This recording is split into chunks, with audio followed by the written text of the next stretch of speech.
Chapter 929. As soon as the Jade Archive fell into Yu Qianzhou's hand, Li Duxing snatched it and quickly injected his divine sense into it. But after reading it, he immediately looked at Yu Qianzhou with disdain and threw it back to Yu Qianzhou. It could be said that he had a deeper understanding of Yu Qianzhou's character. The contents of the Jade Archive were the words that Yu Qianzhou made up to trick Lu Yanqing to come back. The general meaning was that when Lan Feng came back with serious injuries and wanted to see Lu Yanqing again before he died. Li Duxing had to admit that such words really hit Lu Yanqing's soft spot. Based on Lu Yanqing's character, as long as she saw the contents of the Jade Archive, she would risk her life to come back. Then again, this also convinced Li Duxing that Yu Qianzhou did not lie to him. Lu Yanqing did not come back voluntarily. Wei Chuanxiu, who was sitting cross-legged, glanced at Yu Qianzhou and chuckled coldly. His character wasn't that great either, and he couldn't hold back for a moment. He had long since seen the contents inside. Yu Qianzhou looked at the two of them, who were seated on one side and standing on the other, and laughed awkwardly. He had crushed the Jade Archive in his hand. It could be considered as a last-ditch effort to erase the evidence. Li Duxing, if there's nothing else, go back first. Yu Qianzhou laughed as if nothing had happened. Miss is in Paradise Wonderland. Li Duxing frowned and muttered. Yu Qianzhou was startled. He stared at him with a serious face and warned, Li Duxing, you'd better not act recklessly. Paradise Wonderland is not a place you can trespass. The top masters of the immortal world gather there. With your current cultivation, going there is no different from seeking death. Besides, even if you don't think for yourself, you have to think for the World Chamber of Commerce. Don't mess with the Immortal Palace and bring trouble to everyone. Don't worry, I will get Lu Yanqing back when I have the chance. I know what I'm capable of. Li Duxing shook his head to show that he knew what to do. After hesitating for a while, he frowned and asked, You, Headmaster, do you know where when Lan Feng went for cultivation? He didn't say that. Before he left, he only said that he had lost the ability to protect Lu Yanqing. He hoped to find back the ability to protect her. Yu Qianzhou paused for a moment, then sighed, I think he wants to find back his dignity even more. At the very least, he wanted to regain his dignity in front of Lu Yanqing. A man who was trapped by love. Why do you have to do this? Li Duxing fell into silence. After a long time, a resolute look flashed on his face. He slowly raised his head to look at Yu Qianzhou and said in cadence, My life was saved by Mississippi. Although Miss doesn't care about it, I once swore to Miss that as long as Miss needs me, I will do anything for you. A man should never go back on his words, but the situation here really makes me blush with shame. If Miss really needs me one day, I'm afraid I'll be powerless. What when Lan Feng did was right. What do you mean? Yu Qianzhou's pupils suddenly shrank. He had already guessed what he wanted to do. Li Duxing's eyes suddenly burst out a vigorous fighting spirit. He stared at Yu Qianzhou's eyes and said word by word, Among the people I have met in my life, the one I admire the most is your master. Although I almost died in his hands, I admit my defeat. My greatest wish in this life is to have the qualifications to fight with him again. I believe that he is still alive, and perhaps I will have the chance to see him again. If I can fight with him again, I will die without regrets. Yu Qianzhou looked at him speechlessly. He found that there were always people who overestimated themselves in this world. They were not opponents of the same level at that time, and now the gap between them was like heaven and earth. If the old guy was still alive, you would die without regret if you provoked him again. There would not always be someone to save your life at the critical moment. Just say it. What do you want to say? Yu Qianzhou squinted his eyes and moved his fingers behind his back. Li Duxing immediately sensed a faint murderous intent from Yu Qianzhou, but he still said without fear, When Lan Fengshan can work hard, but I, Li Duxing, won't stop here. Yu Qianzhou's eyes flashed with fierceness. He said, I know what you mean. You also want to learn from Wen Lanfeng and go out to practice alone. But you have to know that the wind and rain outside are treacherous. There's something I might as well tell you in advance. Before long, I'll be able to let everyone in the World Chamber of Commerce step into the immortal realm. This is a rare opportunity, don't miss it. There is a plum garden in the ghost village. In the cold winter, thousands of trees wither, but only the fragrance of plum blossoms comes from the bitter cold. Only by climbing the perilous peak can you see the wonderful scenery that others can't. People are born in hardships and die in peace. Li Duxing turned around resolutely and said while walking, "Don't worry, leader you. No one can pry a word of the secret of World Chamber of Commerce out of my mouth. If you let me go today, I hope I can come back alive to repay you." He knew that he was no match for Yu Qianzhou. If Yu Qianzhou didn't let him go, he couldn't leave at all. Moreover, there was Green-Winged Bat King Wei Chuanxiu, who was at the early stage of Immortal Emperor beside Yu Qianzhou. He also knew that Yu Qianzhou was a cruel and merciless person. He was gambling. Yu Qianzhou looked ferociously at Li Duxing's back disappearing in the corridor. He clenched his fists behind his back, but for some reason, he didn't do anything to him in the end. Wei Chuanxiu, who was sitting cross-legged, stood up at some point. Looking at Li Duxing's disappearing back, he said thoughtfully, "The fragrance of plum blossoms comes from the bitter cold. Only by climbing the perilous peak can you see the wonderful scenery that others can't. People are born in hardships and die in peace." This person has a high state of mind, and his talent in cultivation is also extraordinary. He may have a place in the immortal realm in the future, but the premise is that he can save his life outside.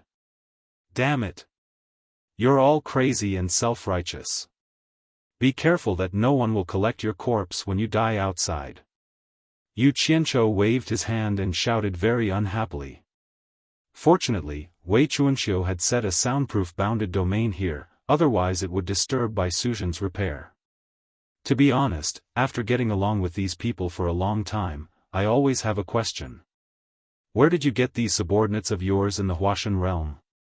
These people are definitely not like the disciples in the Huashan realm of ordinary sects, nor are they like the individual cultivators outside.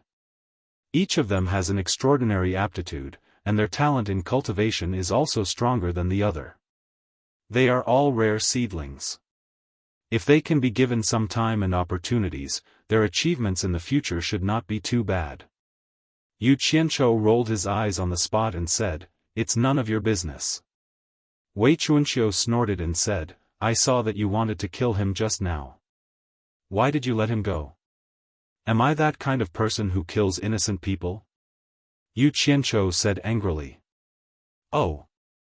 Wei Chuanxiu said noncommittally. Then he asked curiously, "Who on earth is your master?" From what he said just now, it seems that your master is not simple. Anyway, he is better than you. Yu Qianzhou's words were sarcastic. Obviously, he was in a bad mood. There were only a few top masters in the human world, but the two most powerful ones had left him. Wei Chuanxiu snorted coldly. He didn't take Yu Qianzhou's words seriously. He had weighed Li Duxing's cultivation, and it was really not worth mentioning. However, Li Duxing could escape from the hands of Master Yu Qianzhou. Then it could be imagined that Master Yu Qianzhou's cultivation was high. Hearing his disdainful sneer, Yu Qianzhou rolled his eyes at him. He didn't bother to explain anything to him, and there was no need to use Bai Changchun to show off. After all, he didn't know whether Bai Changchun was dead or alive. Thus, he swung his sleeves and left. Wei Chuanxiu shouted behind him, "You'd better pay attention to the things that Bai Suzhen needs for cultivation." "Got it." Yu Qianzhou replied, went directly to a room on the 22nd floor, opened the window, and flew out. He originally wanted to express his condolences to Shui Mingqing's death at the branch of Chaotian Palace in the hallucinatory Immortal City. Unexpectedly, as soon as he flew out of the territory of the World Chamber of Commerce, he found that he was targeted.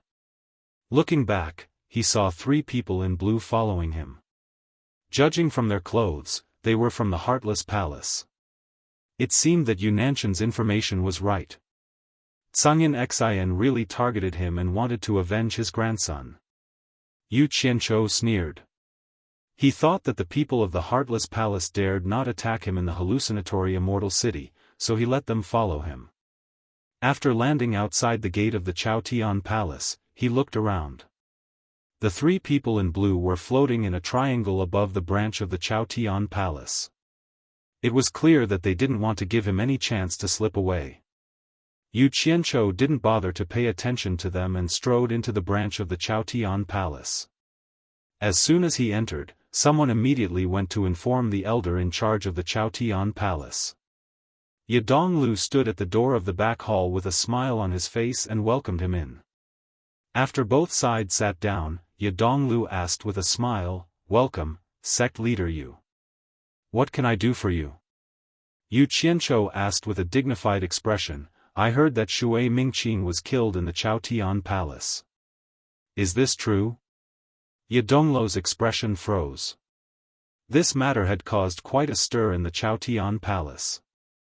Although it was a small disciple who died, the serious thing was that someone had secretly killed someone in the Chaotian Palace without anyone knowing.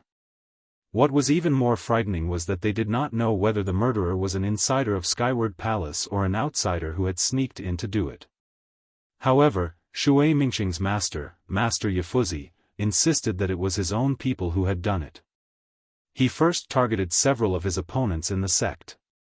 In fact, many people in the Chaotian Palace thought the same, because there was really no need for outsiders to sneak in and kill a small disciple like Shui Mingqing.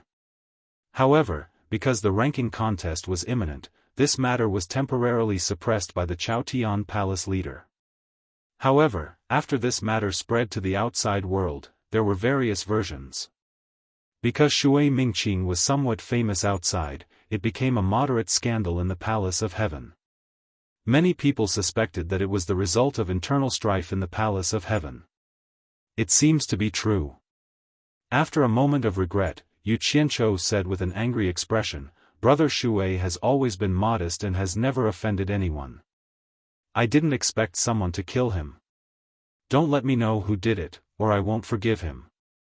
Ye Donglu forced a smile and said, "It seems that the relationship between sect leader Yu and Shui Mingqing is not shallow. However, this is our own matter, and we will solve it ourselves. We don't need outsiders to intervene." Yu Qianzhou said with an unfriendly expression, "Oh, don't misunderstand. I don't want to intervene in the affairs of your Chaotian Palace, but I have no choice. Everyone knows that I have a good relationship with Shui Mingqing, so it's a bit unreasonable not to say anything. I'm just going through the motions, and I'll leave after a while. Did sect leader you come here for this matter?" Ye Donglu changed the topic indifferently. "I heard that the Heartless Palace's high priest, Zhangyan Xian, has personally taken charge of the fantasy immortal city. There is news that he is here for you. Sect leader you need to prepare early." The two of them suddenly didn't see eye to eye. After a while, Yu Qianzhou said goodbye. After leaving the Chaotian Palace branch, he glanced at the sky and found that the three people were still guarding in the air. He immediately turned into a stream of light and rushed out of the fantasy immortal city. Turning into a stream of light, immortal stage cultivation. The three people were stunned and looked at each other, thinking that they had seen wrong. However, the three of them clearly saw that the person who left was indeed Yu Qianzhou. Chapter 930. Follow him, don't let him escape. Two streams of light immediately chased after Yu Qianzhou while the other person quickly took out a jade talisman and crushed it. Soon, a stream of light shot out from the Passionless Palace branch and chased after Yu Qianzhou. This person was none other than Zhangyan Xian, who had been waiting in the hallucination immortal city for a long time. Suddenly, someone said in surprise, "It's World Commerce's sect leader Yu Qianzhou. His cultivation base has broken through to immortal level?" Soon, another two streams of light flashed before everyone's eyes. Someone clicked his tongue and said, "It's Passionless Palace's people chasing after Yu Qianzhou." This passionless palace is really capable. They actually forced Yu Qianzhou, the coward, out of the hallucination immortal city. Streams of light appeared and looked. Soon, another stream of light flashed like a star arrow. Many people cried out, "It's Zhangyan Xian." Yu Qianzhou was forced out of the hallucination immortal city. Zhangyan Xian personally chased after him. There's going to be a show. Not necessarily. I heard that Zhangyan Xian couldn't kill Yu Qianzhou in the blissful immortal realm. I'm afraid Zhangyan Xian was worried about the immortal palace and couldn't make a move under their watch. That's why Yu Qianzhou was lucky enough to escape. They're all going to watch the show. Come, let's go take a look too. The people floating in the air turned into streams of light and chased after them like a meteor shower. On the top floor of the World Commerce, Yun Peng's eyes suddenly became as sharp as an eagle's. He stared at the people flocking in the distance. However, the distance was too far. He didn't see that Yu Qianzhou was being chased, so he just looked and didn't take it to heart. In the Skyward Palace branch, a disciple quickly ran into the inner hall and reported to the Yadong Lu with cupped fists, reporting to Elder, the World Commerce Chamber of Commerce's sect leader was targeted by the Heartless Palace as soon as he left our place. At this moment, he has already been chased out of illusory immortal city by the people of Heartless Palace, and Heartless Palace's grand revered Zhangyan Xian has personally chased after him. What? Yadong Lu, who was sitting calmly in the inner hall, suddenly turned around and said in shock, Yu Qianzhou must have taken the wrong medicine. Of all places to run, they actually ran outside the illusory immortal city. Wasn't this courting death? Oh right, is there any movement from the World Chamber of Commerce? This disciple specially observed for a while. Everything happened so suddenly and there was no movement from the World Commerce Association. It seems like they don't know that Yu Qianzhou is being pursued by the Heartless Palace. Strange, what method did the Heartless Palace use to actually force the coward Yu Qianzhou out of the illusory immortal city? Yadong Lu pondered for a while, then narrowed his eyes and laughed sinisterly. The Heartless Palace has been in the limelight these years. I want to see the scene of Cyan Wing Bat King and White Cloud Mountain Master joining hands to fight Zhangyan Xian. I wonder if Zhangyan Xian can block the two of them. The battle of three early-stage Immortal Emperor experts is really exciting. As soon as he finished speaking, Yadong Lu turned into a stream of light and shot out of the inner hall directly towards the direction of the World Commerce Association. After flying above the World Commerce Association, Yadong Lu immediately noticed that Yun Peng's eyes were locked on him. He flashed and landed beside Yun Peng. Before Yun Peng could do anything, he cupped his hands and exclaimed, "Senior Yun, it's bad. When Yu Qianzhou came out of my Heaven Palace branch, he was targeted by the Heartless Palace. Now he has been tricked out of the illusory immortal city by the Heartless Palace's High Priest Zhangyan Xian is personally pursuing him. Yu Qianzhou is in danger. Please be prepared, Senior Yun." The cold and indifferent Yun Peng's eyes narrowed when he heard that. He had seen Yu Qianzhou leave earlier and he had also seen Yu Qianzhou being targeted by the people of Heartless Palace. However, when he thought about how the people of Heartless Palace didn't dare to do anything to Yu Qianzhou within the illusionary immortal city, he didn't take it to heart. How could he have known that Yu Qianzhou would be so stupid as to run out of the illusory immortal city? A green shadow swept over and Wei Chuanxiu appeared. His small eyes emitted a faint green light as he stared at Yadong Lu and shouted sternly, "Is what you said true?" Yadong Lu had always wanted the world to be in chaos, so he deliberately raised his voice to let Wei Chuanxiu hear him. Now that he had succeeded, he couldn't help but be secretly delighted. He immediately cupped his hands and said with a solemn expression, "Senior Wei, I saw it with my own eyes. It can't be wrong." Wei Chuanxiu suddenly turned his head and looked into the distance. He could still see streams of light gathering in one direction. They were actually people rushing to watch the show. He pointed and asked, "That direction?" Senior Wei is wise. It's that direction. Yadonglu's attitude was unprecedentedly polite and respectful. Wei Chuanxiu immediately looked at Yun Peng with a sinister expression and said, "There's no time to lose. You and I will go together and kill that Song guy." Yun Peng frowned and stared sharply at Yadonglu. He said in a deep voice, "The human heart is sinister. It's obvious that this person came with evil intentions. You guard here and be careful of someone taking advantage of the situation." After saying that, he turned into a white stream of light and flew at a speed faster than a meteor, creating waves in the air. He quickly flew in the direction that everyone was rushing to. Yadonglu was speechless by Yun Peng's words.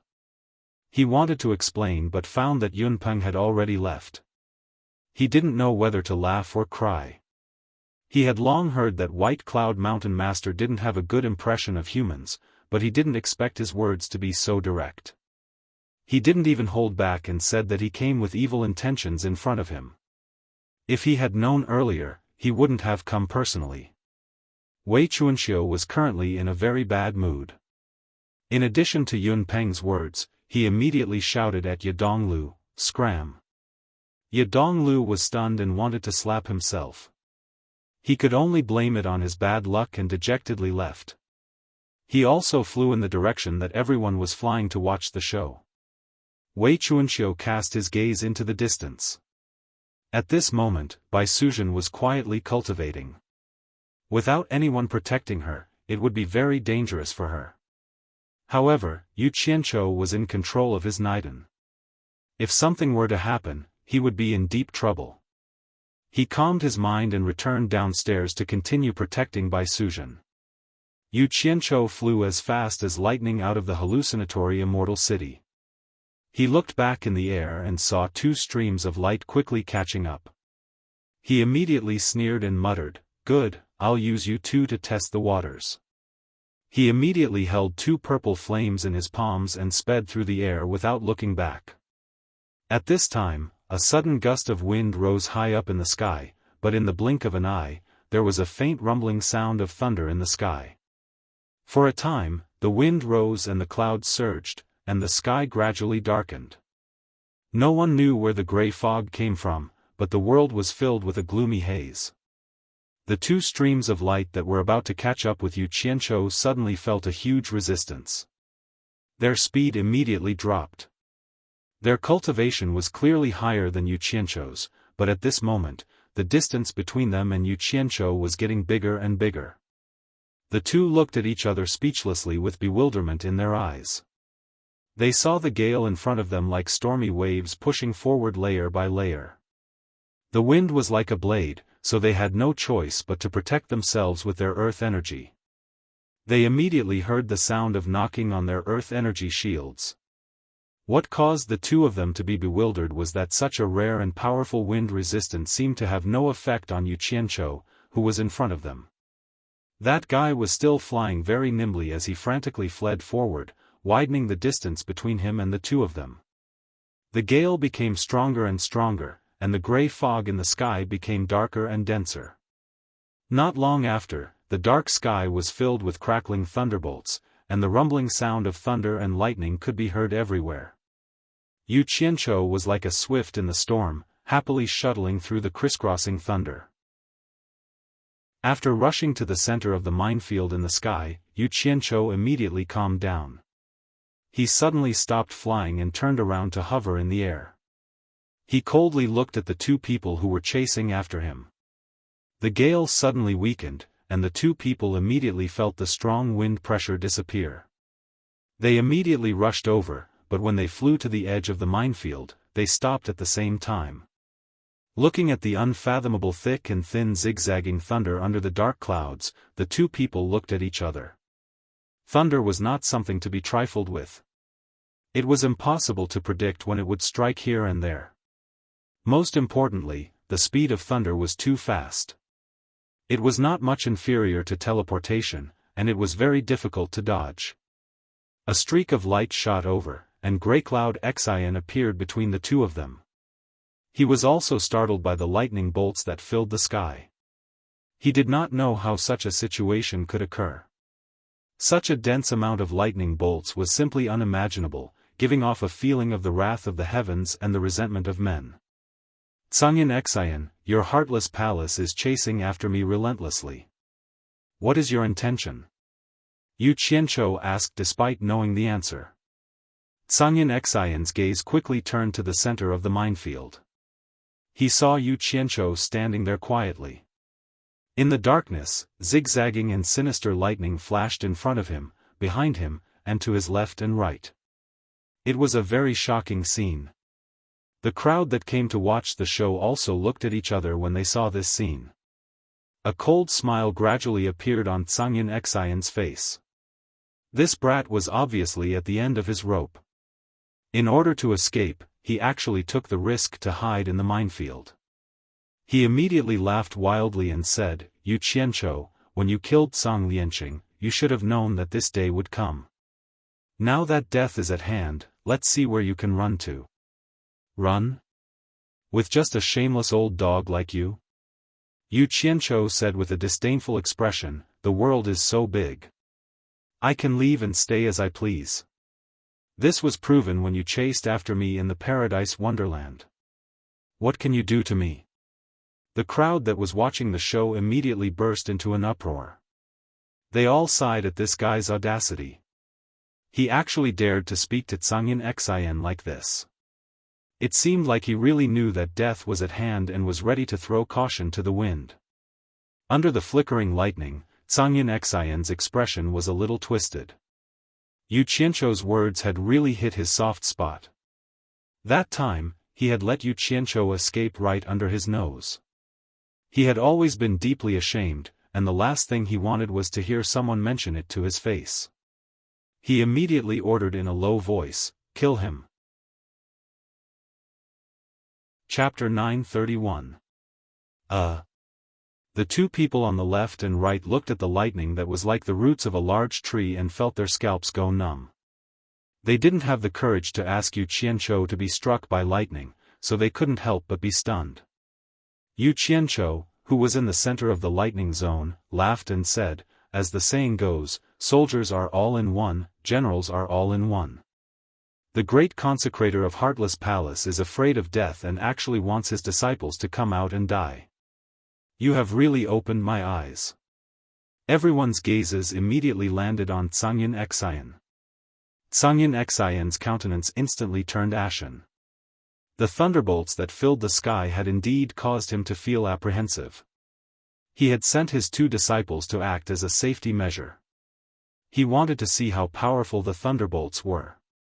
If his two disciples could dodge and deal with it, then he could naturally deal with it as well. Kill him! Tsangyin Xian shouted angrily. He wanted to force his two disciples into the lightning zone to test the waters. Now that things had come to this, the two disciples had no way out. They looked at each other and gritted their teeth. Both of them took out their flying swords. Two rays of light cut through the dark space and rapidly attacked Yu Qianzhou, who was in the depths of the lightning zone. They had a good idea, hoping that long-range attacks could kill Yu Qianzhou. Of course, they also wanted to test the safety of using their flying swords.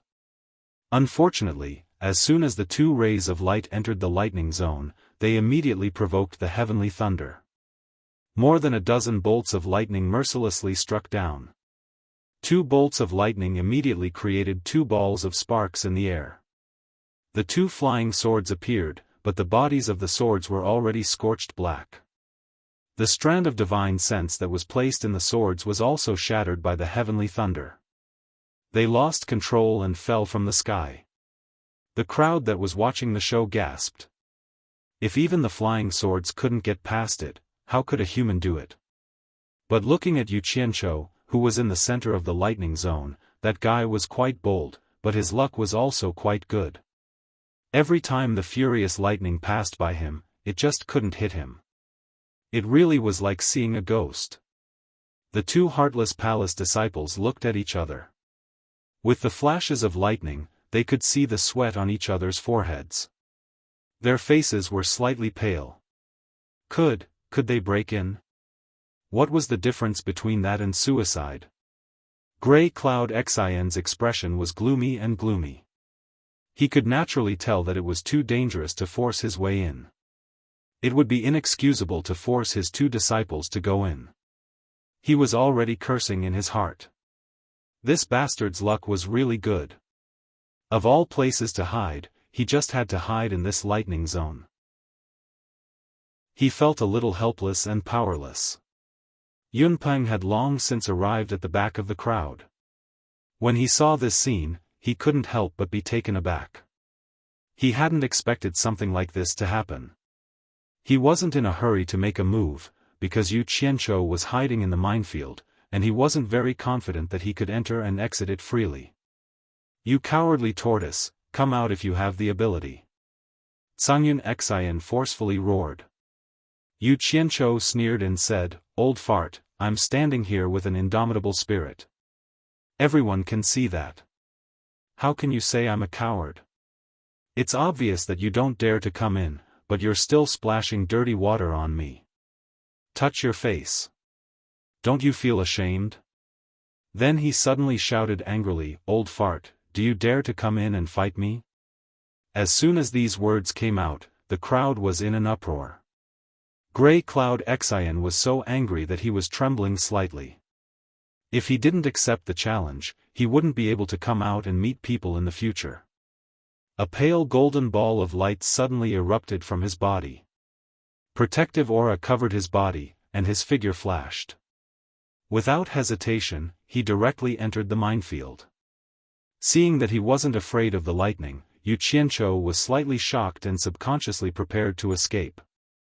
But then he saw that Gray Cloud Xian didn't dare to recklessly barge into the minefield with his protective aura. Instead, he was cautiously approaching. He immediately heaved a sigh of relief. It seemed that this old fart was still afraid. That was good. With a thought, Yu Qianzhou struck down a few heavenly lightning roaring roars, but Gray Cloud Xian nimbly dodged them all. Yu Qianzhou was shocked once more when he saw Chen Shi getting closer and closer.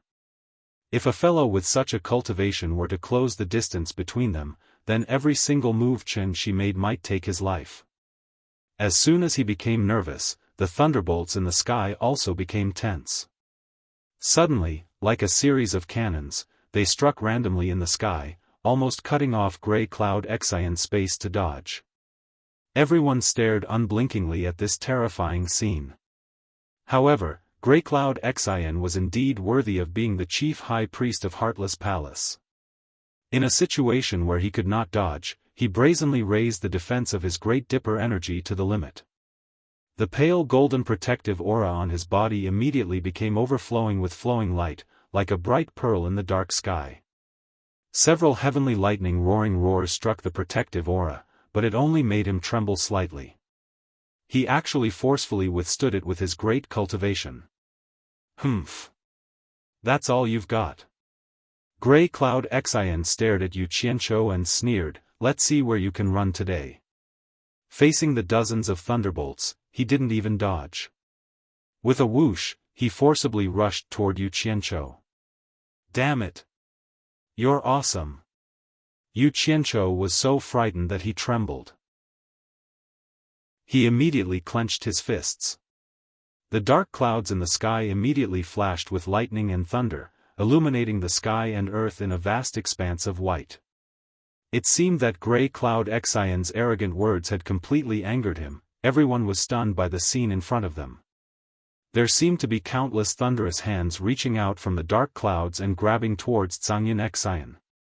Immediately, someone said in astonishment, "Cangyun Xian's words have offended the heavens." Gray Cloud Xian, who was rushing forward quickly, was instantly frightened. He immediately used all his cultivation to resist the heavenly tribulation. Now, how could he still have the mood to chase after Yu Qianzhou? Bam, bam, bam, bam.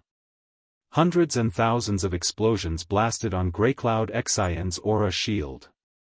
His whole body was as dazzling as if he was hiding in an incandescent light bulb, causing him to rapidly sink down from the sky. The dense thunderous explosions made everyone's ears go numb. However, Grey Cloud Xian was really not an ordinary kind of valiant. Under such a dense bombardment of thunderbolts, his aura shield could actually resist and not be shattered by the heavenly thunder. F***CK. Even this old pervert can't kill you? Yu Qianzhou looked up into the sky. In the dark clouds, the electric snakes from all directions shuttled and gathered, entangling into a super-large thunderbolt with a diameter of 5 or 6 meters. It suddenly struck down as if it wanted to poke a big hole in the ground. Boom! An earth-shattering sound rang out, as if space itself was about to be torn apart. The incomparably majestic energy pillar accurately bombarded the protective aura shield below, which was overflowing with golden light. Almost at the same time, an angry roar that was condensed from countless years of cultivation suddenly burst out, overshadowing the earth-shattering noise. Absolute heaven, absolute earth, absolute emotion, 3 swords as one, sword-drawing style. A hysterical roar, an explosion of endless potential, everything reverberated between heaven and earth in this one sentence. This was a roar that fought against death and fate. The golden aura shield suddenly shrank back into Grey Cloud Xian's body. Everyone's eyes were focused on it. Yunpeng's pupils suddenly shrank to the size of a needle's eye, filled with disbelief. Just as the thunderbolt was about to strike Zhangyan Xian, a dazzling sword light was pulled out of his sleeve. The green-white sword light that was pulled out was even more dazzling than the huge thunderbolt that came crashing down from the sky. Its sharp tip pointed straight to the sky and suddenly expanded into a huge sword. Like a heavenly sword, it was about to pierce through the dark sky. Boom! Grey Cloud Xian held the huge sword in his hand and soared into the sky like a dragon. His aura erupted to an unprecedented peak as he directly pulled out his sword and smashed the huge thunderbolt sword that came crashing down. His cultivation had broken through the shackles at the most critical moment when his life was on the line, reaching a whole new realm. Bang! The 2 peerlessly powerful energies collided, exploded, and spread out.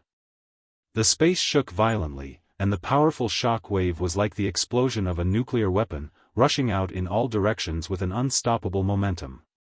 The dark clouds that filled the sky with lightning and thunder were scattered by such a powerful shock wave. The blue sky appeared like a rapidly inflated balloon, and the golden sunlight quickly shone down from the spreading gap, forming a spectacular and enchanting spectacle. Pfft! Grey Cloud Xian suddenly spat out a mouthful of blood and fell straight to the ground below. He knelt on one knee and used his sword as a pillar. He buried his head and panted. Under his messy hair, a long line of blood dripped down from the corner of his mouth. Heartless Palace's 3 swords as one, sword-drawing style, the crowd that was watching the show burst into exclamations.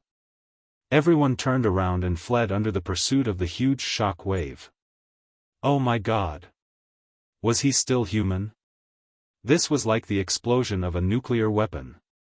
Yu Qianzhou was scared out of his wits.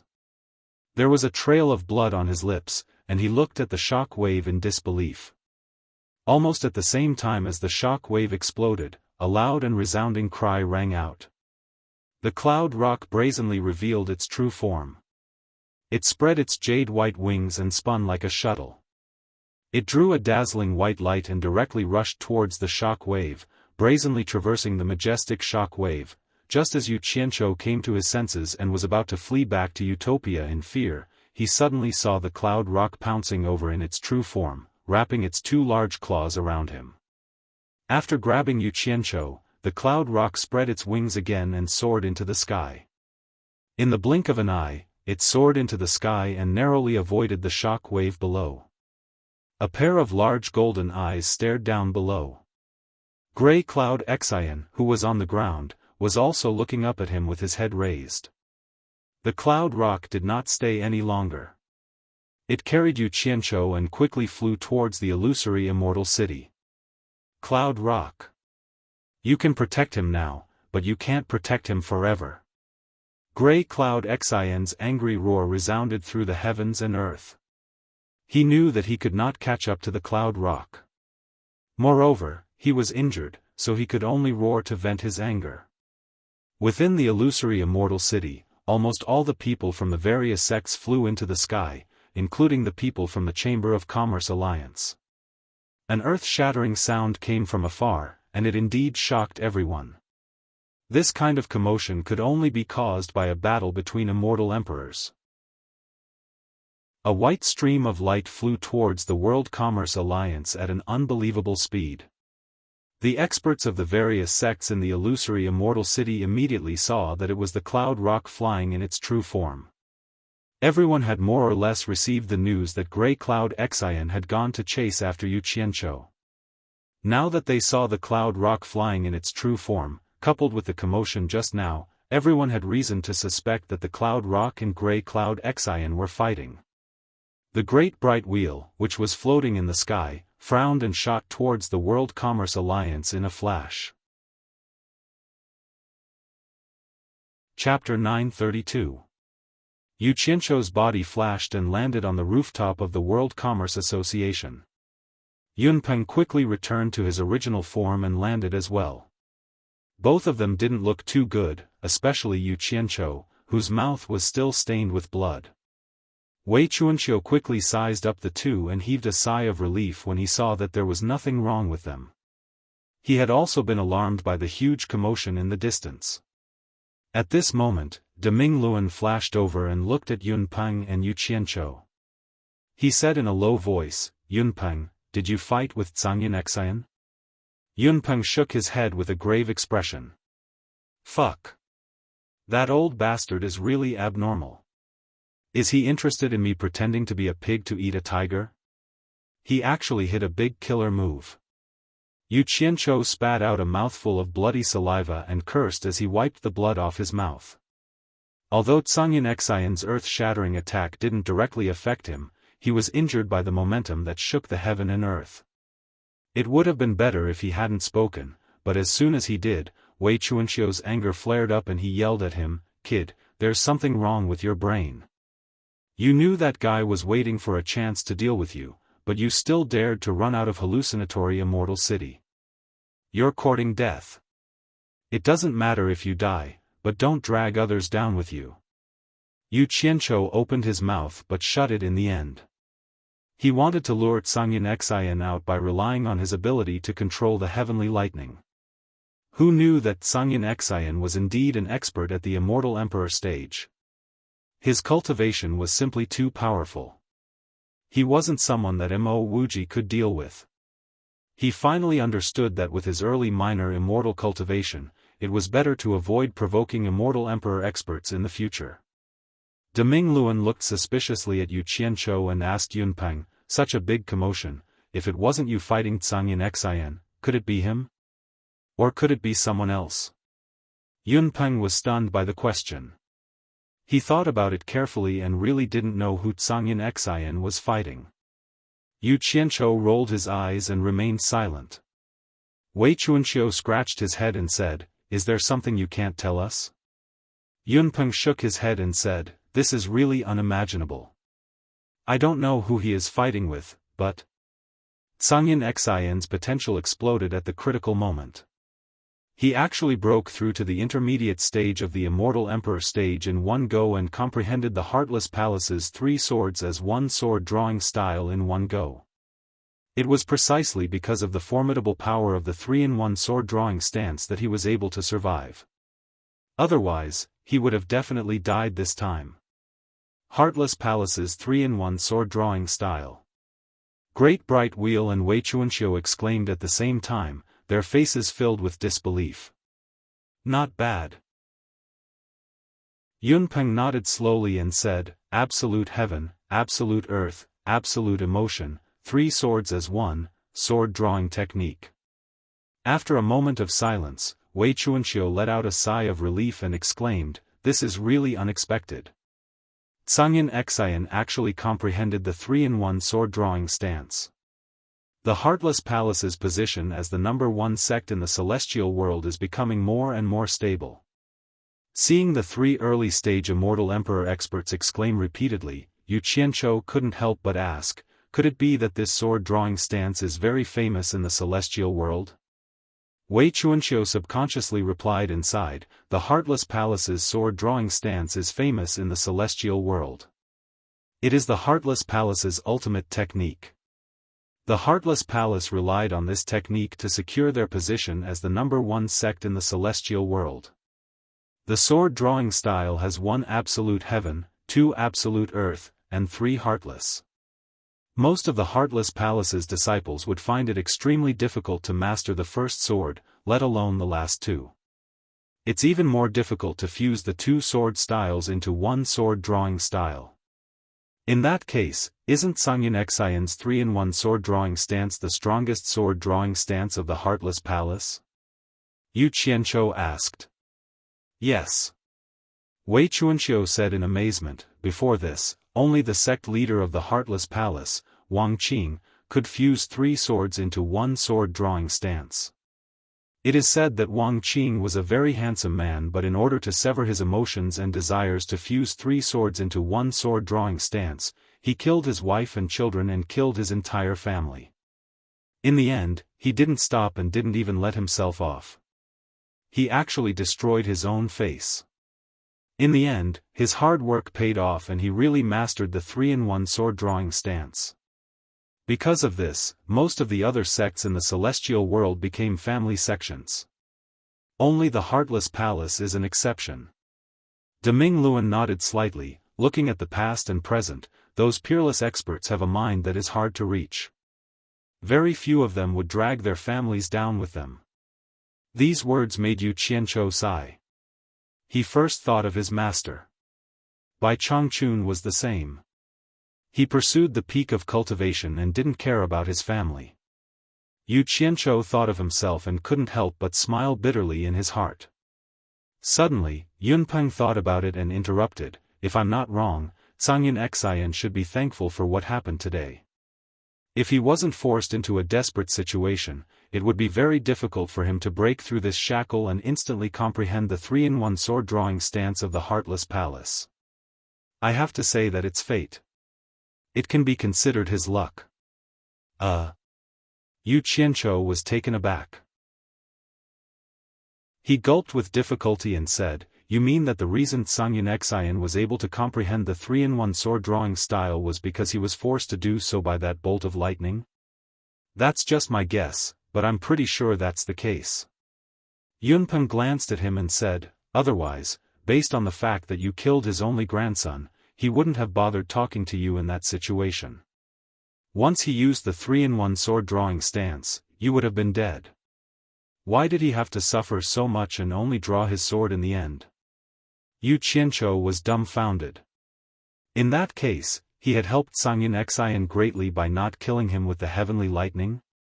This matter was, Motherf***Ker. When Yu Qianqiu thought about how Sangyin Xian would use that frightening 3-in-1 sword-drawing stance to deal with him in the future, his scalp went numb. One thing was certain. Sangyin Xian would definitely not let him go. He coughed and asked, is there any way to defend or break this 3-in-1 sword-drawing stance of the Heartless Palace? The 3 of them looked at him together and guessed his concerns. Wei Chuanqiu sneered and said, you want to defend and break it? With your abilities? Let me tell you, try your best to avoid him in the future. Not meeting him is the best way to save your life. Deming Luan nodded and explained, those who have cultivated the 3-in-1 sword-drawing stance in the Heartless Palace will carry a few swords that they won't use easily. Absolute Heaven, Absolute Earth, Absolute Emotion, 2-in-1 sword-drawing stance, and 3-in-1 sword-drawing stance basically have a matching sword. Those who have cultivated all 5 sword-drawing stances will usually carry 5 swords that they won't use easily. These 5 swords represent the peak sword intents of the user's 5 types and cultivation. It's fine if they're not drawn, but once they're drawn, they'll be earth-shattering. Each sword is stronger than the last, especially the 5th sword that represents the 3-in-1 sword-drawing stance. Very few people in the 3 realms can block this move. Yu Qianqiu didn't know whether to laugh or cry when he heard this. Very few people in the 3 realms can block this move. Deming Luan nodded and then added, after the Heartless Palace's sect master, Wang Qing, mastered the 3-in-1 sword drawing stance. Other than that time when he was defeated by the immortal emperor, he has never had an opponent. It's probably very difficult for anyone in the 13 great immortal monarchs to be able to block Wang Qing's 3-in-1 sword drawing stance. Of course, Zhangyan Xian has just mastered it, so there's definitely a big gap between him and Wang Qing. However, at least the three of us can't block Zhangyan Xian's 3-in-1 sword drawing stance. As for you, there's no need to talk about it. He changed the topic and ignored Yu Qianzhou. He turned to Yun Peng and asked, "What happened just now?" Wei Chuanxiu also looked at him curiously. Yun Peng was silent for a while, then he told them what happened when the thunderbolts attacked Zhangyan Xian. After listening to him, Deming Luan and Wei Chuanxiu felt that it was a little unbelievable. They had never heard of such a strange thing. They couldn't help but look at Yu Qianzhou in confusion, as if they were asking, why did the lightning only target Zhangyan Xian, but nothing happened to you at all? Yu Qianzhou hurriedly shook his head and said, "I don't know what happened either, but there's one thing I'm sure of." Zhangyan Xian's rude words angered the heavens, and in the end, he was punished by thunderbolts. Many people saw this with their own eyes. Deming Luan and Wei Chuanxiu looked at Yun Peng in unison. They didn't quite believe this explanation. Yun Peng was speechless. At that time, Zhangyan Xian did say to the thunderbolts in the sky that it was only a so-so, but was that really the reason? That was a little too mysterious. Seeing that he couldn't get an answer, Deming Luan didn't want to stay any longer.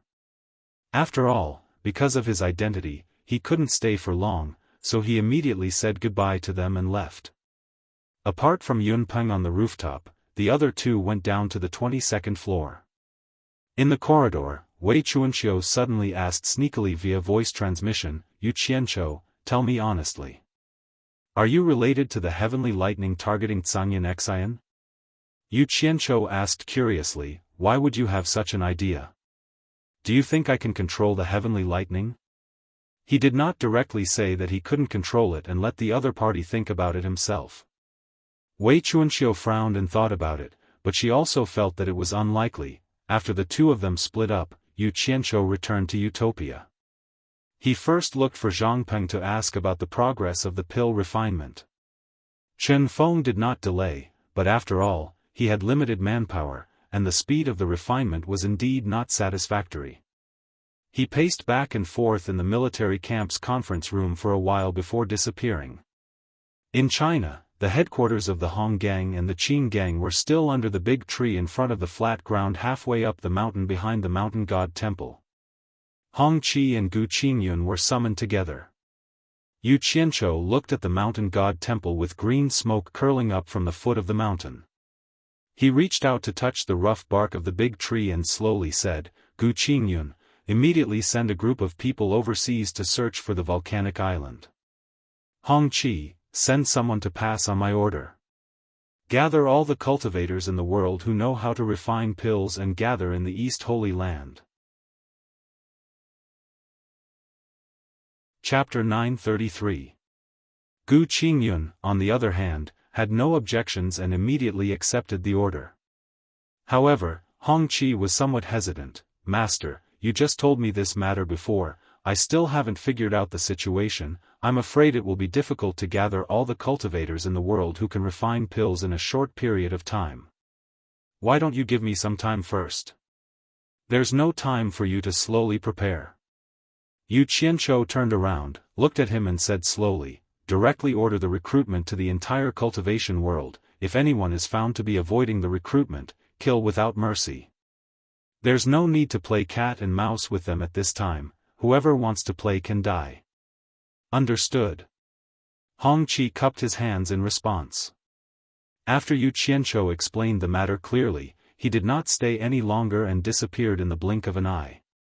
Within the ruins of God, Yu Qianzhou appeared in the small valley where he had saved Shui Mingqing. His trip this time was to scout the way and prepare for the subsequent actions. The valley was still the same valley, nothing had changed. Yu Qianzhou carefully looked around, there were only some short old branches that had grown for who knew how many years, looking somewhat sinister in the mist, but he did not find any danger. The surroundings were very quiet. He immediately flew to the top of the mountain and looked around. Just like before, the world was still covered in white, and his vision could not see far away. Whoosh! Yu Qianzhou's body turned into a stream of light and quickly flew away. With the valley as the center, he flew close to the ground and circled around. Occasionally, he could see some strange and abnormally timid animals that were scared away by him. After walking around, he felt that there was no danger and finally felt a lot more at ease. He then changed his direction and flew towards the direction of the thick fog wall that connected the heavens and the earth. Now that his cultivation had stepped into the immortal stage, he felt that he had some ability to protect himself. He wanted to see what was hidden behind the fog wall. With his current flying speed, it didn't take him half a day to stop in front of the fog wall that connected the heavens and the earth. Thinking back to the scene of several experts from the immortal palace joining hands to kill a giant snake, he was somewhat hesitant to go in. After hesitating for a while, he clenched his teeth and rushed in. However, his flying speed had already slowed down. He released his divine sense to investigate the surroundings as he slowly advanced forward. Who would have thought that after spending half a day, he still wouldn't be able to break through the thick fog that was so thick that he couldn't even see his own fingers in front of him. This made him even more cautious. One must know that the more unknown a place was, the easier it was for one's nerves to be on edge. At first, he did not notice anything unusual in the thick fog, but as he went deeper and deeper, he began to hear the occasional dull sound of something being crushed. There was also the sound of heavy breathing that sounded like bellows, as if some huge animal was walking below. Just as Yu Qianzhou was about to use his divine sense to check what it was, he suddenly discovered that his body, which was moving forward, had come to a halt. After struggling for a moment, he felt as though he had slammed into a large net, and his whole body seemed to have been entangled in the net. F***ck. Did someone set a trap here? Yu Qianzhou was shocked. He had been using his divine sense to explore the way. How could there be such a large net lying in front of him without him noticing it? His head approached the place where his body and limbs were entangled, and he immediately found that he was not entangled in a net, but was stuck by a rope net that was as thick as a child's arm. The strange thing was that this rope net was crystal clear and covered with mucus. When his divine sense swept over it, it actually passed through the air as if it was nothing. F***ck.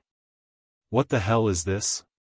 Yu Qianzhou quickly released his divine sense to investigate, and found that he had actually broken into a canyon. This net seemed to be deliberately set up in the canyon to wait for him. Yu Qianzhou struggled hard, but found that the stickiness of this thing was difficult to estimate. Even with his cultivation, he couldn't get rid of it. Then, a feeling of numbness began to spread from his skin that was stuck, and the clothes that were stuck on his body began to emit black smoke and rot. Needless to say, this transparent rope net was highly toxic, otherwise it would not be able to corrode his immortal body that he had forged. After a moment of surprise, he suddenly felt a tremor from both ends of the transparent giant rope net. It seemed as though something was quickly climbing over from both ends of the rope net, and was quickly approaching him. Moreover, there was also a heart-palpitating zhi-zhi sound coming from it. It felt as though he was the prey, and there were two things fighting to hunt him. Yu Qianzhou didn't dare to hesitate. His whole body emitted a purple flame, and with a buzz sound, he burned a big hole in the middle of the rope net that was stuck to him, and he quickly dodged. He looked at the place where he was stuck just now, but there was a thick fog, and he couldn't see anything. He released his divine sense again to investigate, and found that there were two huge arthropods in the air, and they were quickly converging at the center of the canyon. Wind, rise! Yu Qianzhou let out a light shout, and held a ball of purple fire in each of his palms. A gust of wind immediately rose in the canyon, and the thick fog that pervaded the surroundings was quickly dispersed. The dim canyon immediately revealed its true appearance. Yu Qianzhou's eyes gradually widened as he looked ahead, and he seemed to be in disbelief. This was a large canyon that was 100 meters wide and hundreds of meters high. Although the canyon was wide enough, it still gave people a feeling of a thin line of sky when they looked up. On both sides of the dark mountain rocks, there were all kinds of colorful arthropods attached to them. Their bodies were either huge or growing steadily. Not to mention their huge bodies, they were all covered in hard armor. If they curled up and didn't move, just using divine sense to investigate would probably cause people to mistake them for rocks. No wonder when he used his divine sense to investigate the canyon on both sides, he didn't discover them.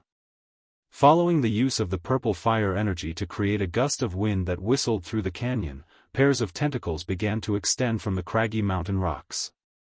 Disgusting worms that were as large as worms crawled out from all over the place. These pink worms were covered in mucus, expanding their disgusting circular mouths and making "shio shio" sounds against the wind, as if they were hungry and wanted to eat. A circle of ferocious fangs constantly opened and retracted inside their circular mouths, and mucus like mucus slid down from their mouths. It was a horrifying sight to behold. At the bottom of the canyon, there were dense white bones everywhere. There was no lack of human bones, but most of them were the corpses of various animals. Some of the bones had already turned yellow and black, and some of them were already covered in a layer of moss. It was obvious that they had existed here for many years.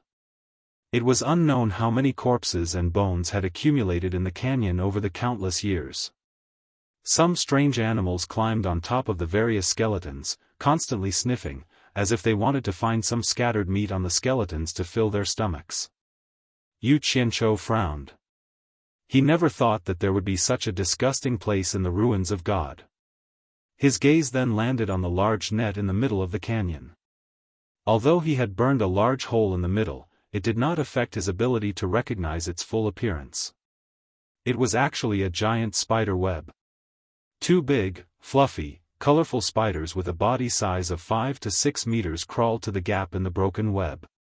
After looking around with their big black eyes, they didn't find any prey.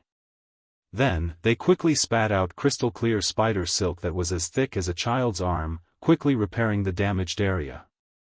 Whoosh! A ray of multicolored light flew out from Yu Qianzhou's hand and slashed at the spider web. A strand of spider silk was suddenly stretched out, and then it quickly bounced back. A flying sword was stuck on it, swaying. The two large spiders vigilantly stopped spitting silk and suddenly turned around at the same time. Their huge bodies climbed on the spider web as if they were flying, quickly rushing to the source of the earthquake. The two big fellows probably thought that they had caught their prey.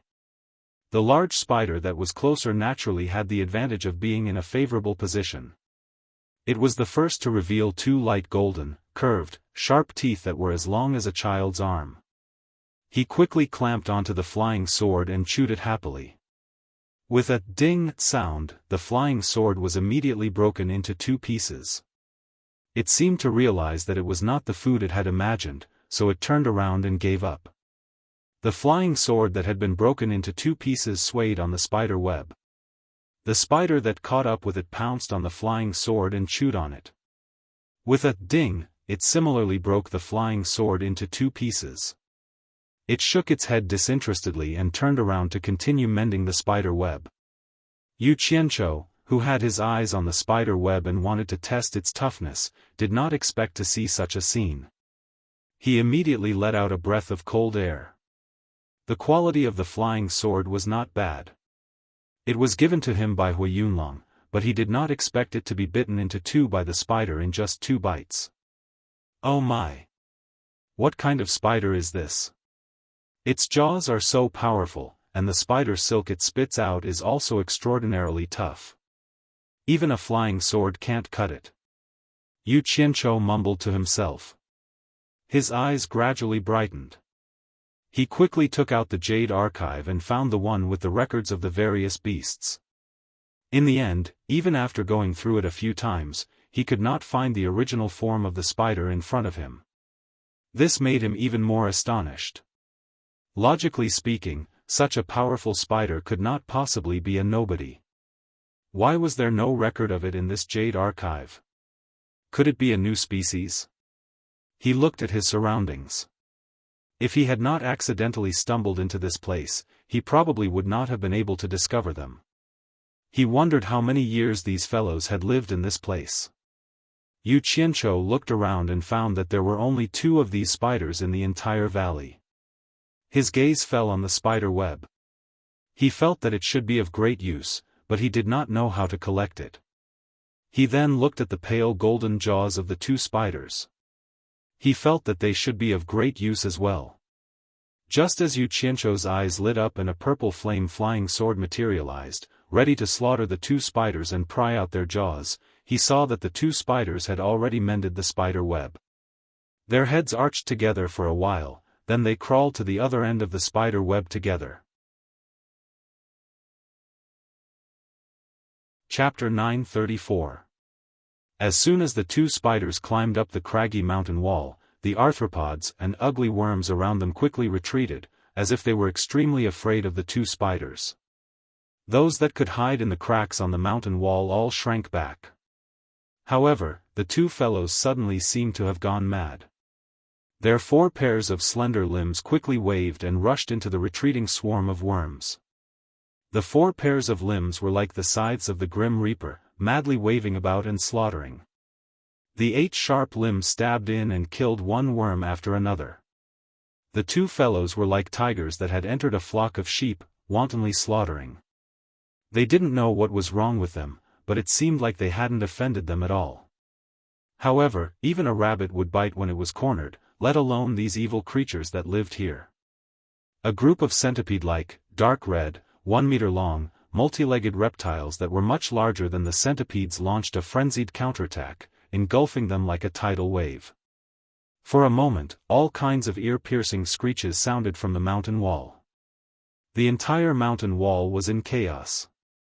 Yu Qianzhou put away the purple flame-flying sword, but still protected himself with purple flames. He watched the fierce battle between these worms with interest. This kind of scene was rare. He wanted to see if the 2 spiders could win against these tens of thousands of centipede-like worms.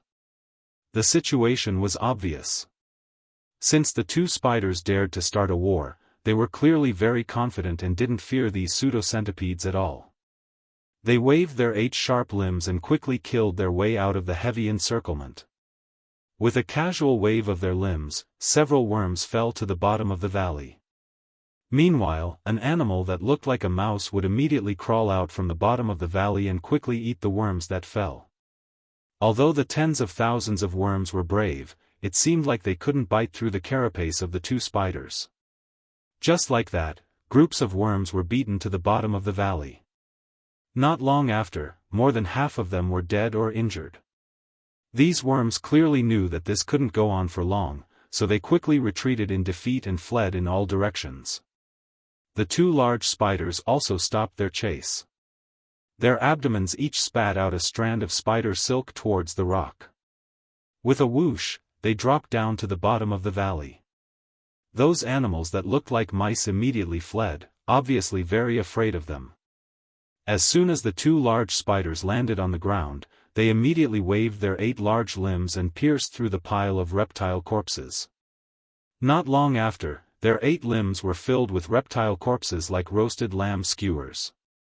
In the end, the 2 of them carried a large amount of prey and crawled to a bend at the bottom of the canyon before disappearing.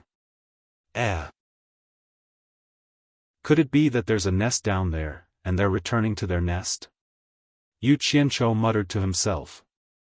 He rubbed his chin and hesitated for a while before he flew towards the bottom of the valley. He went around the corner and found the reason why they had disappeared. There was a cave with a diameter of more than 10 meters on the stone wall. There were many scratches on the entrance of the cave, which were obviously left by the 2 spiders. At the bottom of the valley, piles of bones piled up, and a foul stench wafted out of the cave. Yu Qianzhou listened at the entrance of the cave for a while. In the end, he couldn't help but quietly float in. It couldn't be helped, he had always been too curious. There weren't any obstructions in the cave, and it was very spacious. It was probably because of the spiders going in and out, but the winding passageway was a little too dark. At this time, Yu Qianzhou didn't have the mood to use the purple flames to control the wind outside.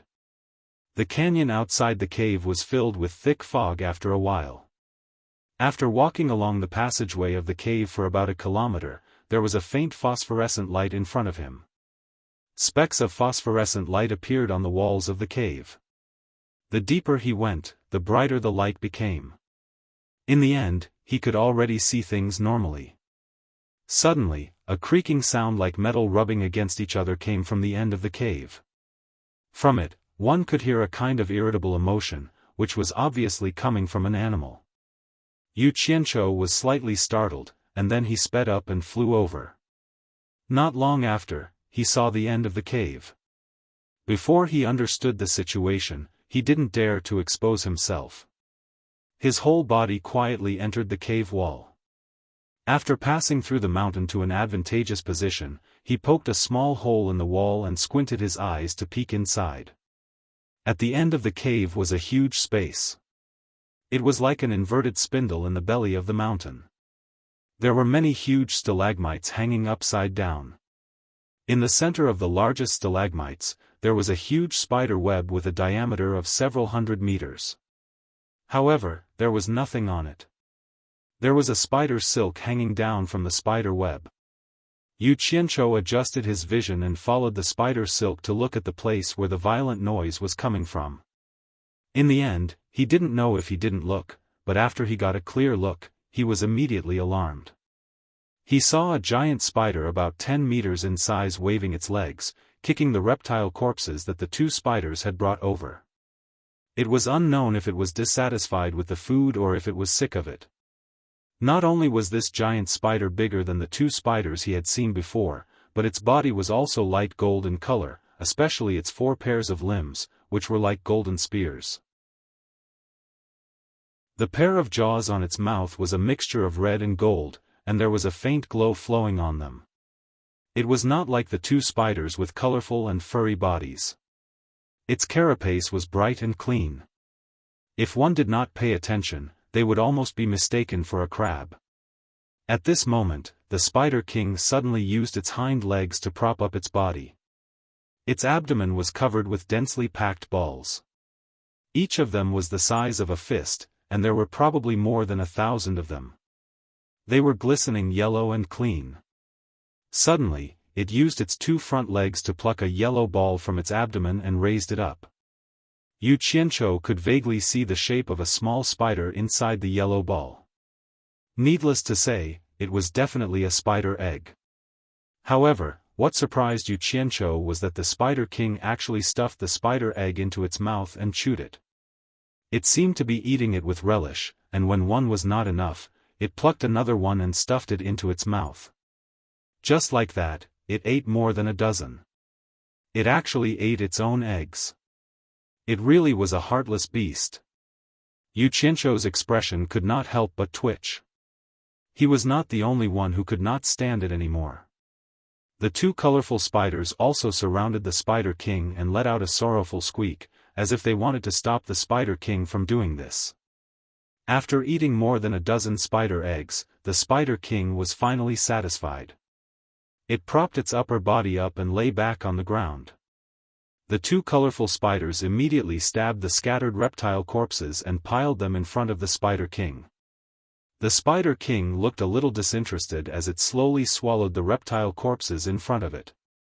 It did not seem to be to its liking.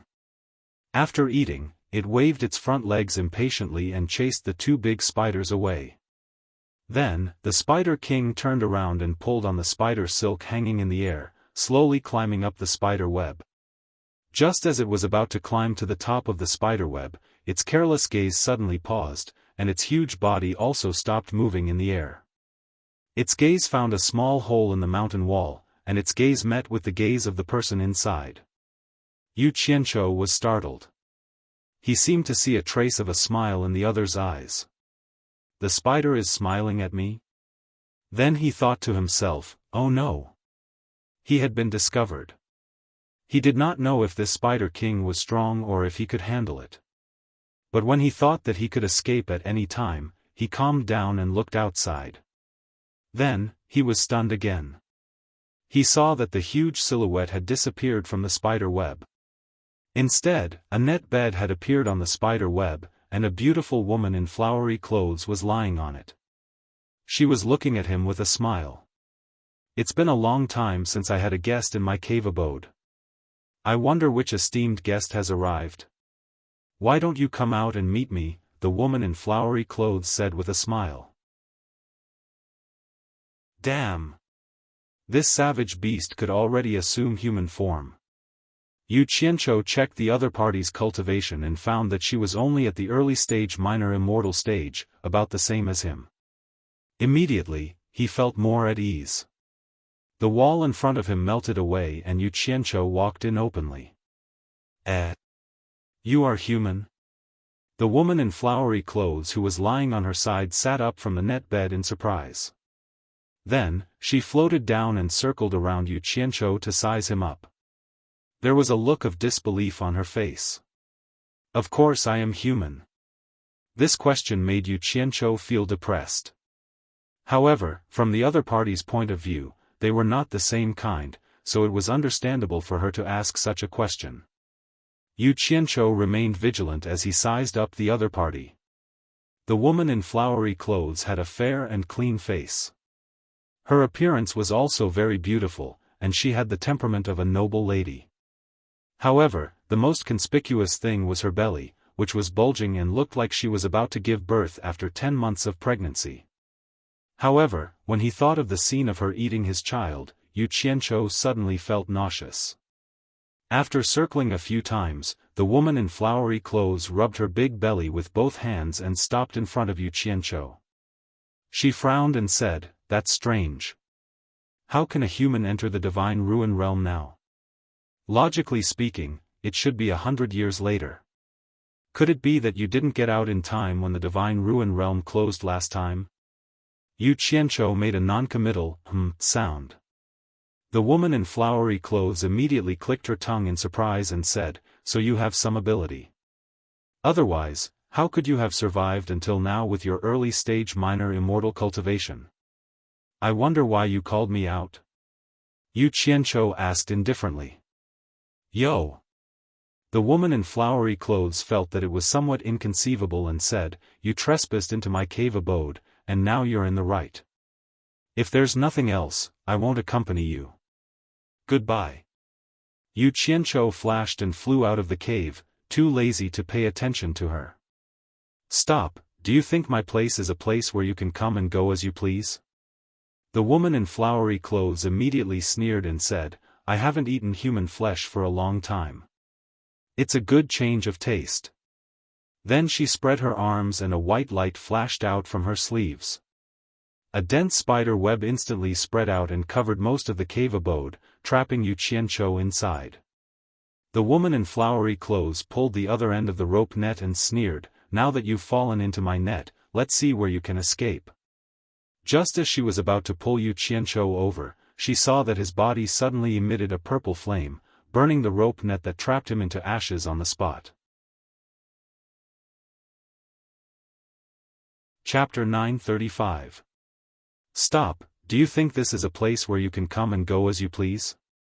The woman immediately sneered, "I haven't eaten human flesh for a long time, it's time for a change of taste." Then, he spread his arms and a white light quickly flashed out from his sleeves.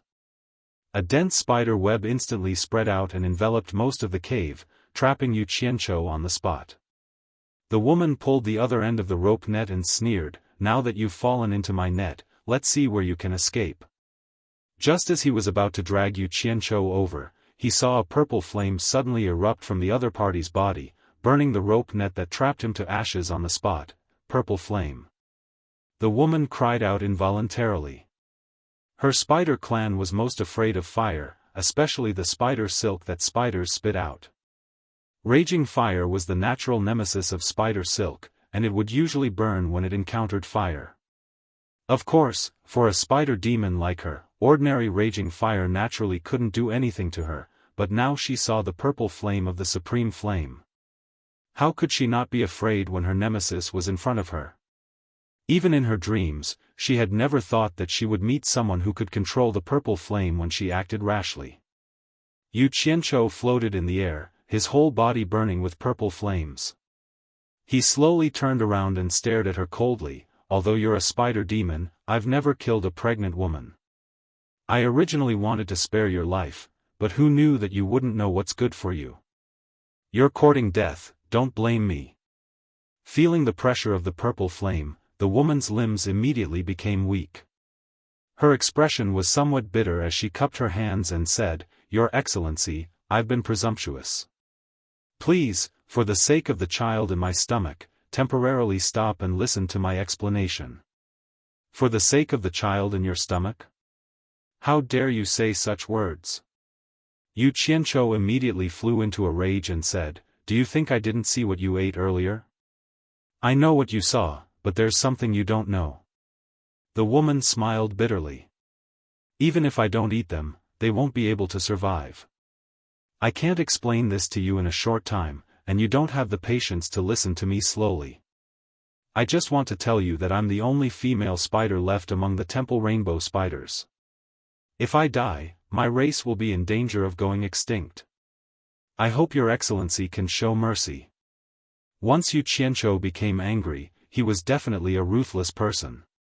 But after hearing her words, he couldn't help but ask, Temple Rainbow Spider? What temple? If it wasn't for the child in my stomach, I wouldn't be easily threatened even though you have the purple flames.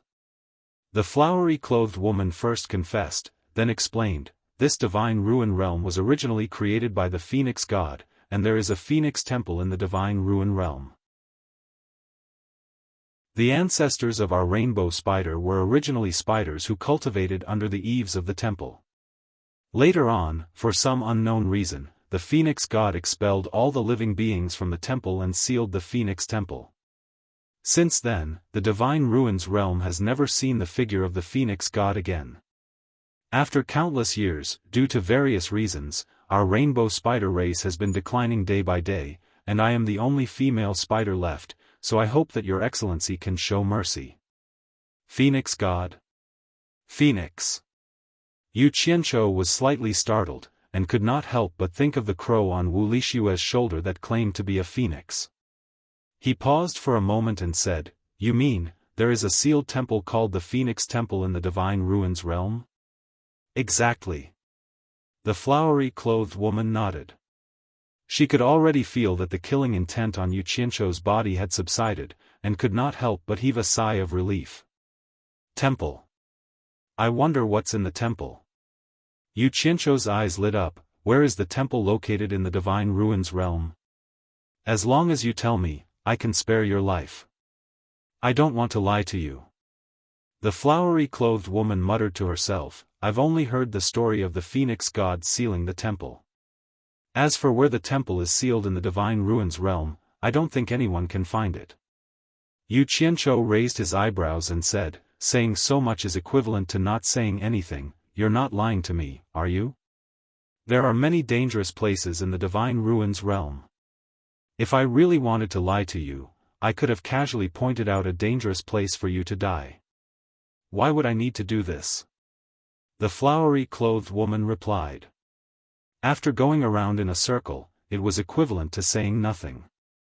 Yu Qianzhou's gaze was slightly cold, and the killing intent in his heart rose again.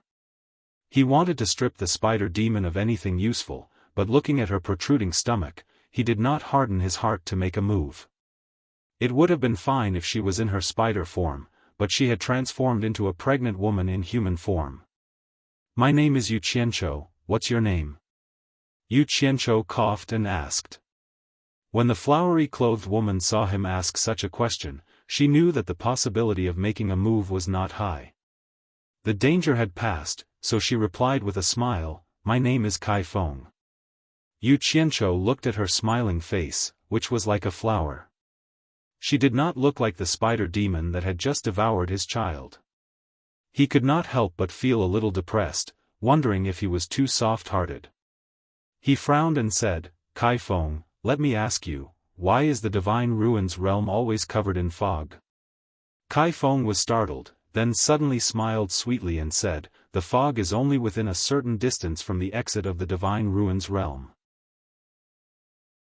After passing through the canyon outside, you will naturally not be able to see the white fog that does not dissipate all year round.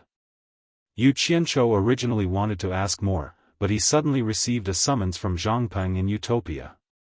It seemed that the things he had asked Zhangpeng to prepare before coming to the Divine Ruins realm had already been prepared. After thinking for a while, he thought that it would not be long before he returned, so he said to Kai Feng, I have something to do, so I'll take my leave for now. I'll disturb you another day. Any time. Kai Feng smiled and watched as Yu Qianzhou turned into a stream of light and flashed out of the cave. On a remote island, Zhangpeng had already brought a large amount of immortal herbs to wait for him. There was no other reason than the quality of the immortal pills refined by Chen Feng and the others was far inferior to the ones refined by him. He was afraid that something would happen to the Utopia army after consuming them. After all, they were his direct subordinates, so he decided to personally refine a batch for the Utopia army. On the island, Zhangpeng used the earth mantra to clear a large piece of hard and flat land. Yu Qianzhou stood in the middle, his palms burning with a light green pillar of fire that was 1,000 feet tall. Zhangpeng circled and danced around the light green pillar of fire. He wore a storage bracelet that his master had given him on each of his wrists, and he kept throwing immortal herbs from the storage bracelet into the rising and burning light green pillar of fire. Yu Qianzhou closed his eyes and calmly refined the immortal pills. In the fire pillar supported by his palms, 200 layers of pills were being refined at the same time.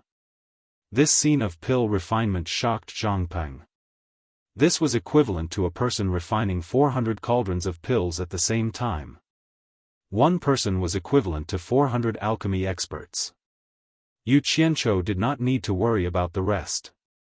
He only needed to focus on refining, and Zhangpeng would handle the rest. Zhangpeng continued to fly around the pillar of fire. Whenever an immortal pill popped out from a certain level, he would immediately rush over to collect it into his storage bracelet. Then, he would take out an immortal herb from another storage bracelet and place it into the empty space. Master and disciple worked together without any distractions. Furnace after furnace of immortal pills were produced almost continuously, and the refining efficiency was very high.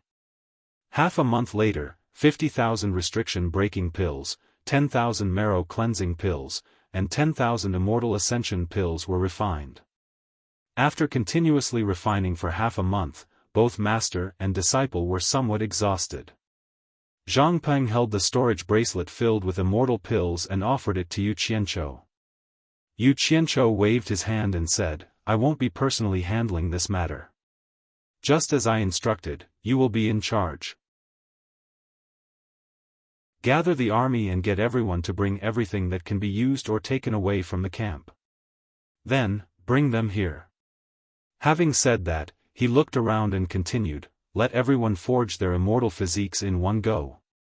After this, I will take everyone to another place for a period of training so that the army's strength can be improved as soon as possible. Zhangpeng paused and asked, should we inform Mistress and the others to come as well? There's no need. Yu Qianzhou waved his hand and said, just gather the army, don't inform the others. We're just going to train, it's not like we won't come back. This is our rear, we're just leaving for a while.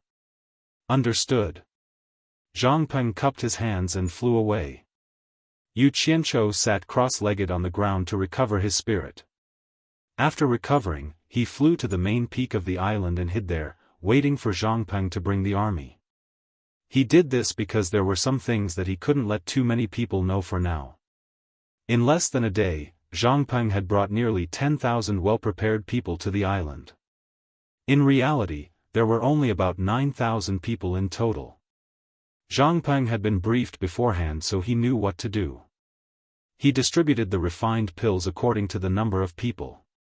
All of the team members were well-trained and obedient. No one would be long-winded. After Zhangpeng explained everything clearly, he gave the order, and everyone immediately followed the steps unconditionally. More than 9,000 people sat cross-legged in a formation and began to consume pills to increase their cultivation levels. The painful process was naturally the same as that of the soldier in Utopia's conference room. Almost 10,000 people endured it step by step until they consumed immortal ascension pills to increase their cultivation levels to the immortal realm. No matter how disciplined they were, they couldn't help but feel excited. As Zhang Peng had to take charge of the situation, he didn't consume pills to increase his cultivation level. When he saw that everyone had achieved their goal, he couldn't help but look around in excitement. He couldn't help but doubt his master's words about using the heavenly lightning to forge an immortal body. The sky was clear and sunny. How could there be the possibility of heavenly lightning descending? Almost 10,000 people who were told about the process of forging an immortal body also looked around, deeply doubting whether there would be heavenly lightning descending. Just as everyone was feeling puzzled, a strong gust of wind blew, and the sea outside the island suddenly became turbulent. In the blink of an eye, the world turned dark. Dark clouds started to gather in the sky above. Following a thunderous explosion in the sky, electric snakes flashed through the clouds. Chapter 936. Not long after, the island had already turned dark. Only the flashes of lightning illuminated the tens of thousands of dumbfounded men sitting cross-legged on the ground, naked from head to toe. Rumble. The rolling lightning reverberated in the dark clouds. Enough energy had been accumulated. Yu Qianqiu, who was hiding on the mountain peak, looked down from the sky and transmitted his voice, "Zhang Peng, tell them to get ready." Zhang Peng immediately came back to his senses. He looked at the tens of thousands of team members sitting cross-legged in front of him, raised his right arm and shouted, "Get ready." As soon as he gave the order, everyone immediately focused and closed their eyes. At this moment, countless lightning snakes crackled and tangled in the dark clouds above. Zhang Peng raised his head, and his vision blurred. He saw tens of thousands of bright lightning bolts coming down with a swoosh, and they corresponded to each team member's body. Tens of thousands of dazzling green and white lightning bolts connected the sky and the earth, twisting and twisting in the air. One end was tied to the dark clouds, and the other end was tied to each team member's body. It was as if countless heavenly ropes were thrown down from the sky. It was a spectacular sight. At first, the team members trembled, but when they realized that the destructive power of the lightning was controlled just right, they all calmed down and focused on using the miraculous reaction between the lightning and celestial core power to slowly improve their physical bodies. Dazzling green and white circles of lightning could be seen moving up and down their bodies. Zhang Peng looked at the spectacular scene in front of him, and his heart was filled with emotion. He admired his master's miraculous methods. He didn't expect his master to be able to summon the sky full of lightning and control it in the palm of his hand. The weight of Yu Qianqiu in his heart became heavier, and he became more and more respectful. Just as he was feeling emotional, he suddenly realized that there was one more person beside him. It was none other than Hong Qi. The smile on Hong Qi's face froze, and his eyes were filled with disbelief as he looked at the spectacular scene in front of him. "Zhang Peng. I'll watch over here, you guys can start too." Yu Qianqiu's voice rang in their ears, and the two of them did not dare to hesitate and immediately started to carry out his orders. Zhang Peng gave the required pills to Hong Qi, and the two of them sat cross-legged in front of the crowd, swallowed the pills, and circulated them. After the two were baptized by the lightning and forged their immortal physiques, they opened their eyes and saw nearly 10,000 eyes full of joy. Obviously, they had forged their immortal physiques before them. However, he was still sitting cross-legged on the ground naked like the two of them. Before receiving any orders, they had been sitting there waiting. This was the result of years of training. The dark clouds in the sky began to dissipate, revealing the clear blue sky once again. Yu Qianqiu, who was at the peak of the mountain, looked down with satisfaction. This was a truly powerful army. This was the kind of army he wanted. As an army, they could think of ways to make up for the lack of cultivation, but if they lost their essence, qi, and spirit, then there was no need to nurture them. Stand up. Dress up. Following Zhang Peng's command, nearly 10,000 people stood up in unison. They quickly picked up the storage pouches on the ground, took out their clothes, and put them on. After putting on their clothes, they stood still like javelins. This scene made Hong Qi very envious. Although this army did not have as many people as his Hong gang, they were much stronger than the motley crew that was restricted by the gang rules. Close to 10,000 people, all of them at the immortal realm, and all of them were obedient, not afraid of sacrificing themselves. They would attack wherever they were pointed. Hong Qi looked around the crowd a few times, but he didn't see Guan Yu. He immediately understood that his master had already used the method of boiling a frog in warm water to slowly pass the command of this army to his junior brother Zhang Peng. It was obvious that the people his master trusted the most were still the two of them. While he felt proud, he could not help but smack his lips and look at Zhang Peng with great envy. Although he had a lot more freedom outside, if his master agreed, he would not hesitate to change positions with Zhang Peng. This was because it was too tiring to fight with people outside every day, and it was not as satisfying as leading this army. However, he also knew that in terms of leading troops to war, he could not compare to Zhang Peng, who was a fierce general who had been through many battles in the human world. This was also the main reason why his master had handed Utopia's army to Zhang Peng. If his junior brother, Zhang Peng, did not have the ability, even if he was his master's disciple, his master would not have handed this army to him. There was no doubt about this. On the flat ground at the foot of the mountain, aside from Hong Qi, everyone else, starting from Zhang Peng, stood there with their heads high and chests puffed out, not moving at all. Yu Qianqiu walked out from his hiding spot at the top of the mountain. He sat on a rock and looked at the army below silently, feeling very emotional. This elite army had been forged with years of blood, sweat, and tears. It was also accumulated bit by bit over time, and they already had a highly unified army soul with a will as strong as steel. Even if one of them died in this army, it would be a huge loss. However, the value of an army's existence was war and killing, but there would always be sacrifices in war and killing, which meant that the army would continue to lose members. Moreover, with their strength, the human world had already lost the right to be their battlefield. Their battlefield would be at a higher level in the near future, like the celestial realm or the netherworld. However, compared to the celestial realm and the netherworld, their strength was too weak, which meant that they would have to sacrifice even more. Yu Qianqiu's gaze was cast to the depths of the sea at some point in time. After some thought, he suddenly stood up and looked down with a determined gaze. He thought to himself, "I'll do my best to increase your cultivation level and give you the best equipment so that you can face the cruelest baptism of war. I'll turn you into my iron-blooded trump cards." With a flash, Yu Qianqiu suddenly appeared in front of everyone. Previously, he didn't want everyone to know that he was related to the lightning that filled the sky just now, but after some observation, he had full confidence in this army. This was an army that was worthy of his trust. Yu Qianqiu's sudden appearance didn't cause any movement in the group. Everyone continued to look straight ahead without blinking.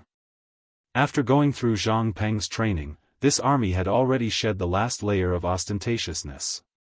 It was no longer like before, when they would eagerly call Yu Qianqiu leader when they saw him. In the army, all of their actions were under the command of the army. Salute. Zhang Peng gave the order and took the lead to salute. Nearly 10,000 people simultaneously saluted Yu Qianqiu in unison. This kind of military salute was plagiarized by Yu Qianqiu from his previous life. Although it looked a little disgusting and awkward, Yu Qianqiu felt that it was slightly more comfortable than kneeling, cupping one's hands, and bending one's waist, so he made do with it. When Hong Qi saw the sonorous scene of the iron-blooded army, he felt an itch in his heart again. Yu Qianqiu nodded at everyone with satisfaction. Zhang Peng then gave the order, and everyone returned to their original position. Suddenly, Yu Qianzhou spread out his arms and quickly enveloped everyone with his divine sense. In the blink of an eye, everyone disappeared on the spot. Only Hong Qi was left at the side, looking around. He asked curiously, "Master, where did they go?" "Worry about your own matters." Yu Qianzhou waved his hand and sent him back. He then disappeared as well. Within the ruins of God, the moment Yu Qianzhou appeared in the valley where he had met Shui Mingqing, he saw that the army that had been sent in advance was already spread out in a state of alert. He immediately took out a large pile of illustrations and jade archives and handed them to Zhangpeng, who was beside him. He instructed, "This is the place where everyone will train. Find a favorable terrain to set up camp and prepare for long-term training. Make sure everyone has time to study these things. I'll go scout out the situation first." After giving some simple instructions, he disappeared again. In that disgusting canyon, Yu Qianzhou appeared in the spider's cave. He looked left and right, then dashed into the depths of the cave in a flash. Unexpectedly, he didn't fly far before he saw an encrypted spider web sealing off the passage. The web was too small, so it was impossible to drill through it. Yu Qianzhou frowned. His body ignited with purple flames, and with a whoosh, he pierced a hole in the spider web. In the large space deep within the cave, the huge spider crawling on the giant spider web flashed with a red light, and turned back into that beautiful pregnant woman. Just as she floated down to the ground, Yu Qianzhou had already flashed into the cave abode. He stood in front of her and asked indifferently, "Why did you seal the passage into the cave?" Kai Feng smiled and said, "Please don't misunderstand, Mr. Yu. I was afraid that Mr. would suddenly visit and not be used to seeing me in my original form, so I set up a communication network. As long as someone breaks through the network and enters, I will immediately know and make preparations in advance." Then, she immediately changed the topic and said, "May I know why Mr. Yu has returned this time? Can I trust you?" Yu Qianzhou suddenly asked. The big-bellied Kai Feng was startled. She paused and said, with Mr.'s discerning eyes, "Can't you see that I have no ill intentions? As for whether you believe me or not, even if I say everything I can, I'm afraid it will be difficult to convince Mr. to completely believe me. Trust is a process that can withstand the test of time. I wonder if I'm right?" Yu Qianzhou looked at her in a different light and said, "I couldn't tell, but a spider demon like you is quite knowledgeable about the ways of the world. In the ruins of God, demons are humans. In our eyes, the people who barge in are demons." Kai Feng rubbed her big belly and said with a smile, "Since I have a name, don't you think it's more appropriate to call me by my name? There's no need to keep talking about spider demons." "In that case, I was rude." Yu Qianzhou looked at her belly and said with a faint smile, "Then I'll call you Madam Kai Feng from now on. Of course, this is on the basis that I trust you. If I find that you're not trustworthy..." Yu Qianzhou walked behind her and gently extended his hand from her waist to touch her big belly. He smiled and said in her ear, "Then I'll kill you and the child in your stomach. I'll make your temple rainbow spider bloodline completely extinct."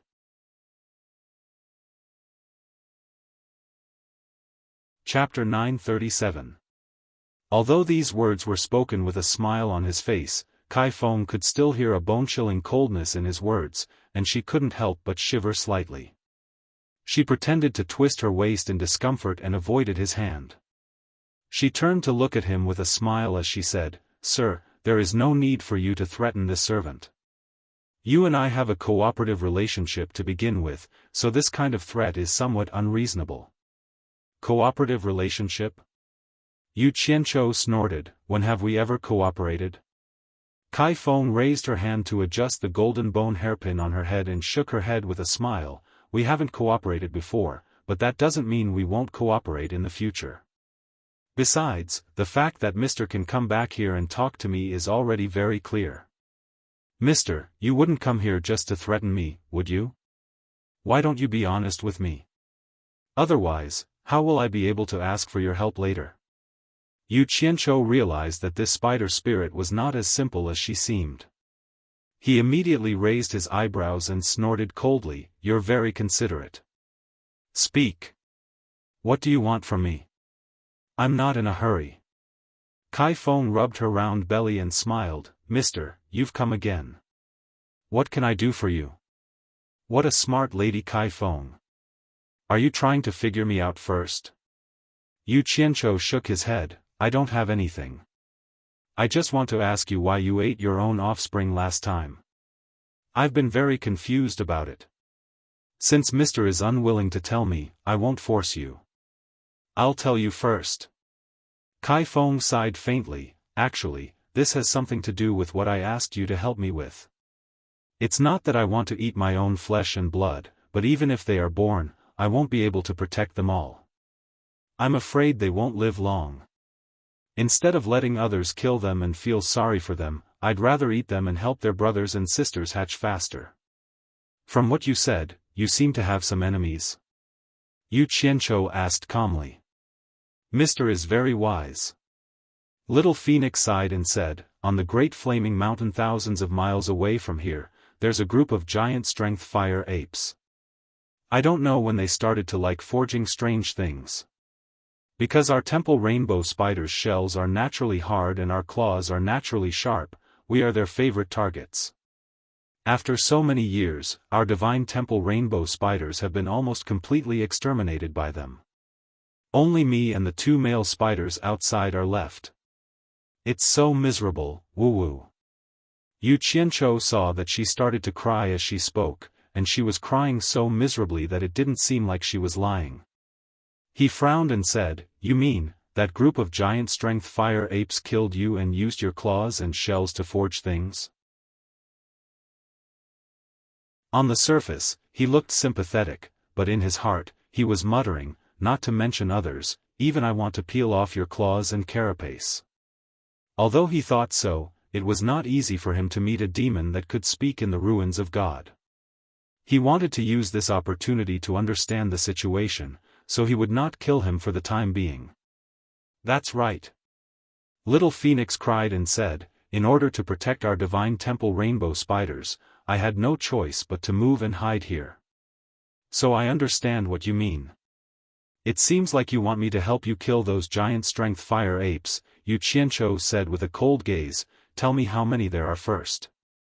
Little Phoenix wiped her tears and said, "There aren't many, and I don't want Mr. to help me kill them all. I only hope that Mr. can kill their leader, the Ape King, and I can handle the rest myself. I don't dare to trouble Mr. There's also an Ape King, so that's how it is." Yu Qianzhou nodded and suddenly asked, "But our cultivation is about the same. Since you're not the Ape King's opponent, why do you think I can kill it? How high is the Ape King's cultivation?" Little Phoenix explained impatiently, "Although the Ape King's cultivation has reached the early stage of Great Immortal, Mr. can control a divine item like the purple fire. Under the purple fire, how can it be Mr.'s opponent? It should be easy for Mr. to kill it. Since Madame Kai Feng is so confident, I can give it a try." Yu Qianzhou waved his hand towards the outside of the cave and said, "Then I'll trouble Madame to lead the way. I'll go meet that Ape King." He wasn't afraid of any danger because he could leave at any time. Instead, he wanted to take this opportunity to find someone to lead the way and find out more about the situation in the ruins of God. It would also be convenient for the people of Utopia to train here. Little Phoenix was stunned. She didn't expect him to agree so readily. Her eyes flickered and she couldn't help but hesitate. Yu Qianzhou immediately frowned and said in a deep voice, "Could it be that Madame suspects that I have ulterior motives? You should know that if I had any evil intentions towards you, I would have already attacked you. If Madame doesn't lead the way, then let's forget about this matter. I don't dare to wander around the ruins of God." Hearing this, Little Phoenix thought about it and realized that it made sense. If he really wanted to deal with her, there was no need for him to take such a big detour. He immediately smiled and said, "Mister, what are you talking about? I just didn't expect Mister to be so straightforward. I'm a little overjoyed. Mister, there's no need to worry too much. Please follow me." With that, he flew out of the cave. Yu Qianzhou followed behind her with a cold smile on his face. He only believed 30% of her words at most. Even though she was crying and laughing at the same time, Yu Qianzhou still remembered the scene of her eating the spider egg with relish. As the saying goes, even a vicious tiger would not eat its cubs. This woman's thoughts were clear at a glance. How could he completely believe her? He was afraid that she had said so much just to kill him with a borrowed knife. Flying above the canyon, the two of them flew deeper into the ruins of God. With the thick fog covering his eyes, Yu Qianzhou didn't dare to fly too fast. He had been carefully watching his surroundings. After Kai Feng noticed this, he smiled and said, "Mister, you don't have to worry too much. I'm very familiar with the situation in this area. Those who can threaten you and me in the ruins of God usually don't dare to appear here." Yu Qianzhou looked around and couldn't help but ask curiously, "Why is that? Could it be that there's some other reason?" Mister might not know this, but there will always be someone in charge everywhere. The Divine Ruins realm is the same. Kai Feng sighed. The person in charge of the Divine Ruins realm is a Lion King who has cultivated for countless years. His cultivation has already reached the late stage of the Immortal Emperor realm. A long time ago, a golden-robed man with a very high cultivation came in from the outside and made a bet with the Lion King. In the end, the Lion King was defeated, so he fulfilled his promise of defeat and restricted all the experts in the ruins of God who had reached the immortal stage to not enter this sea of fog, and even more so, they were not allowed to take advantage of the opening of the ruins of God. There were also some even more excessive requirements that were really difficult to speak of, so I won't say it.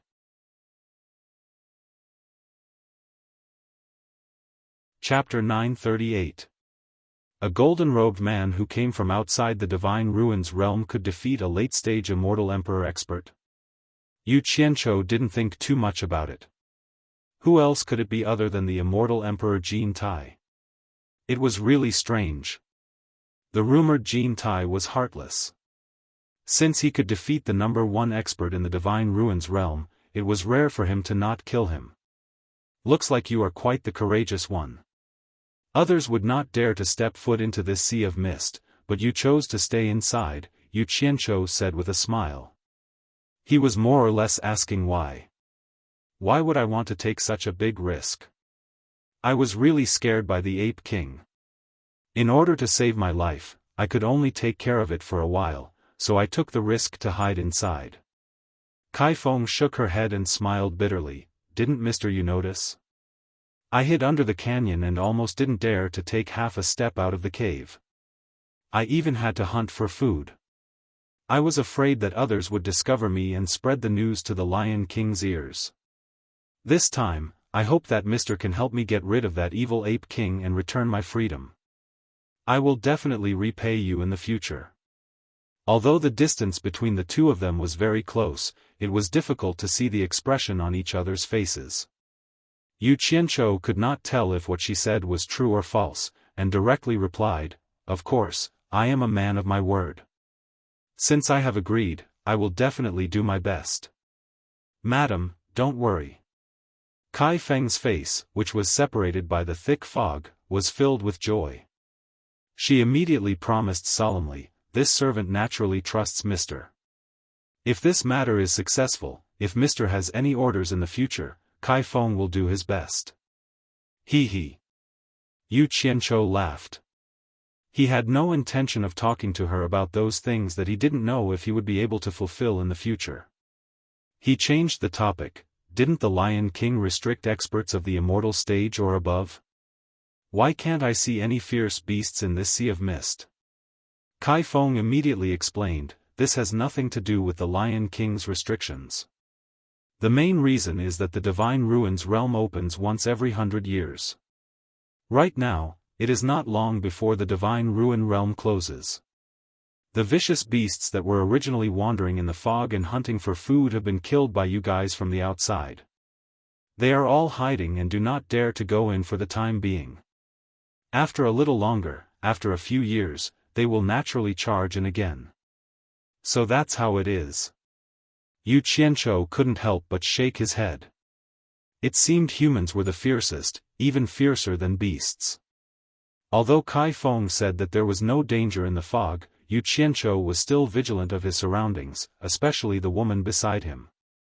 He was tense on the inside but relaxed on the outside. The two of them talked and laughed along the way, and their relationship seemed to have begun to harmonize.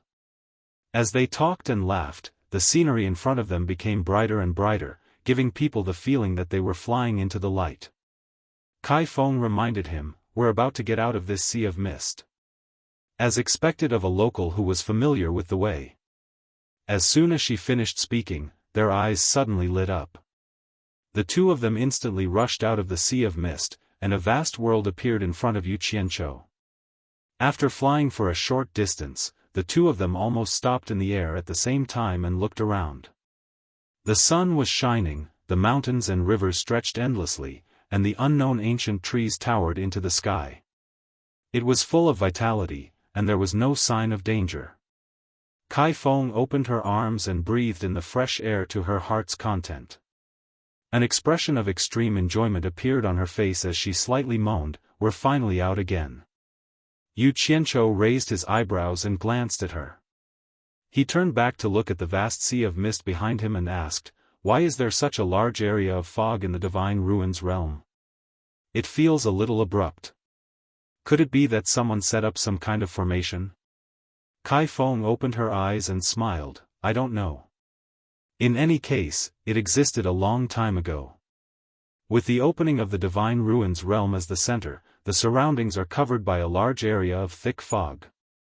I think we're not too far from the Great Flaming Mountain." Yu Qianzhou waved his hand, indicating that they should continue on their way. He had no intention of wasting too much time here. Kai Feng immediately nodded with a smile. She naturally hoped to resolve the trouble as soon as possible, and the two of them quickly flew away. It did not take long before they arrived at a vast swamp. As Yu Qianzhou was wondering why there were no ferocious beasts in this place where ferocious beasts roamed, the white clouds above their heads suddenly surged. A strong and vicious wind covered their heads as a black silhouette suddenly pounced at them at a strange speed. Yu Qianzhou's pupils shrank slightly. He discovered that the one attacking them was actually a black eagle with a wingspan of more than 20 meters. He immediately teleported hundreds of meters away. However, the phoenix remained completely unflustered as it swung its arm through the air, and its entire arm transformed into a massive spider limb. Like the scythe of the Grim Reaper, it radiated faint golden light as it slashed through the air toward the oncoming falcon. The black eagle seemed to be taken aback. It quickly flapped its wings and tried to dodge. However, it was not faster than Kai Feng at all. A golden light pierced directly into its chest and abdomen without any effort. The black eagle flapped its wings and struggled, but its abdomen was directly cut open by Kai Feng's arm. A rain of blood burst out. Caw! With a sad cry in the sky, the black eagle suddenly fell into the swamp below. Yu Qianzhou was slightly shocked. This spider's limb was really sharp and vicious. His figure flashed, and he chased after the falling eagle. He wanted to take this feathered beast's beast core. But at this moment, a beam of red light suddenly shot out from the swamp below like a cannonball, piercing through the giant eagle that was still alive from 400 to 500 meters away. Then, the red light swept the giant eagle into a black hole that suddenly appeared in the swamp and engulfed it.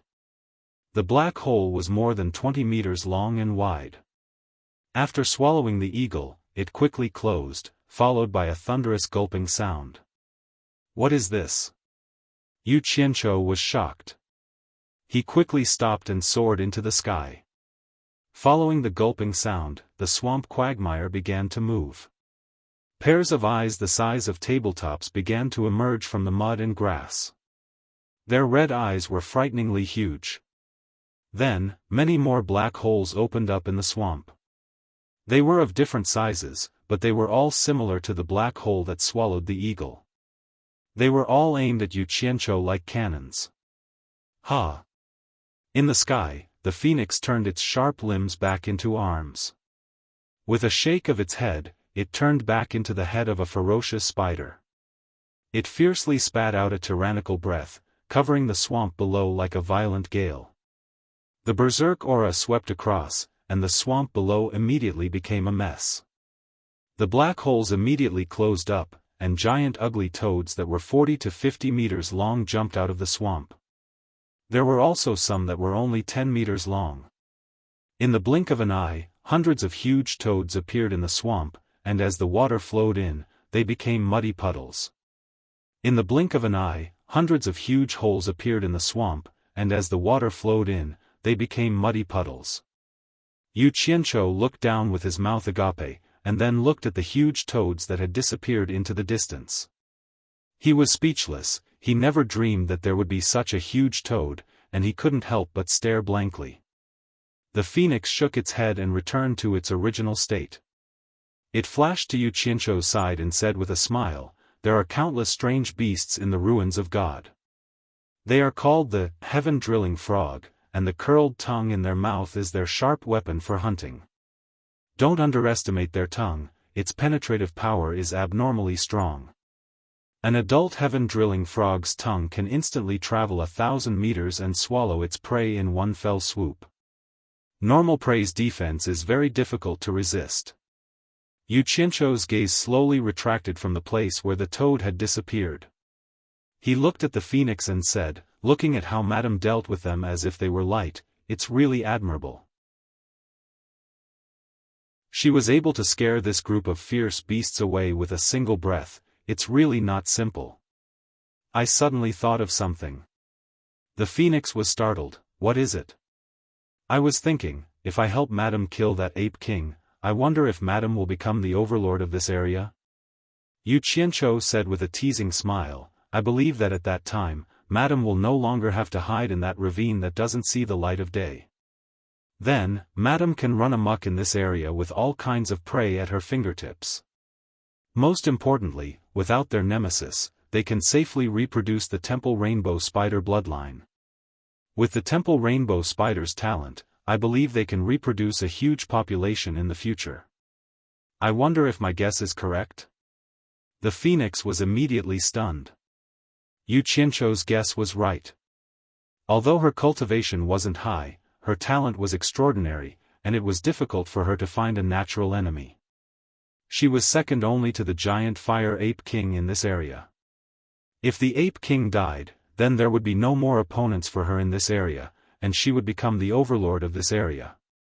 Without the nemesis of the ape king, not only would the temple rainbow spiders be able to reproduce in peace, they would also become more and more powerful. This was because their ancestors came from the most mysterious divine phoenix temple in the divine ruin realm, and passed down some things that others didn't know about. As long as they were given certain conditions, they would become extremely powerful. A wise man doesn't lie in front of him. Mr. is roughly right. However, does Mr. think that it's not good for this servant to become the overlord of this area? With the relationship between this servant and Mr., is there any difference between this servant becoming the overlord of this area and Mr. becoming the overlord of this area? The phoenix said with a smile. The reason why she spoke so frankly was because Yu Qianzhou had guessed that she would use a borrowed knife to kill him, but he didn't expect that she would burn the bridge after crossing it. In fact, she already had a plan, because her temple rainbow spider bloodline was born with a hard and unbreakable carapace, and her claws and teeth were incomparably sharp. It was very rare for her to find a nemesis, so it was impossible for her to keep a natural enemy who could control the purple flames by her side. As long as Yu Qianzhou helped her get rid of the ape king, she would have a foothold. At that time, she only needed to leak the news that there was a human in the ruins of God who could control the purple flames. Then, there would naturally be experts who would come to take care of Yu Qianzhou. Her plan couldn't be said to be not meticulous, but Yu Qianzhou was originally a treacherous and ruthless person. It was fine if he didn't become suspicious, but once he became suspicious of someone, it would be very difficult to scheme against him. Therefore, after Yu Qianzhou heard her words, a trace of a playful smile hung on the corner of his mouth as he said, "Madam, I like what you said. However, madam, you won't do something like burning the bridge after crossing the river, right?"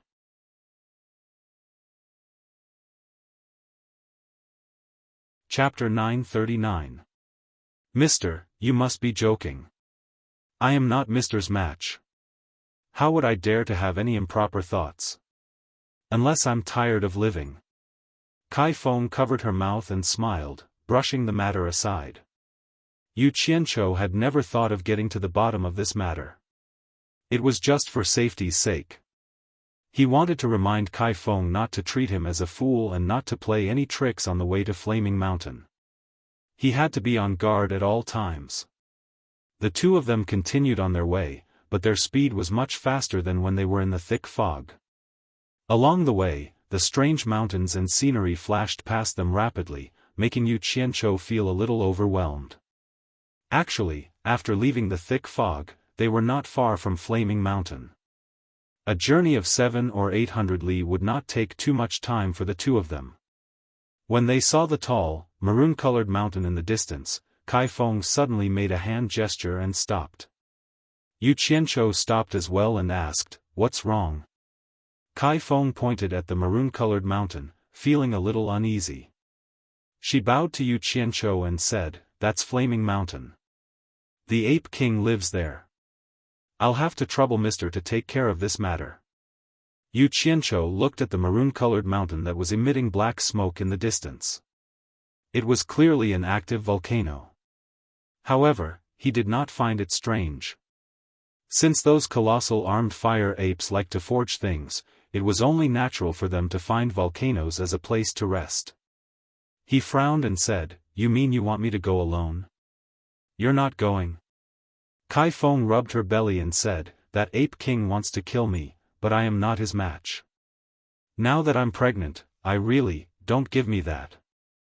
Yu Qianzhou waved his hand without hesitation and said, "Don't use your pregnancy as an excuse. You've already eaten it, so what else is there to say? Furthermore, I don't know anything about that Ape King. What if you sell him off? Either we go together, or we go back together.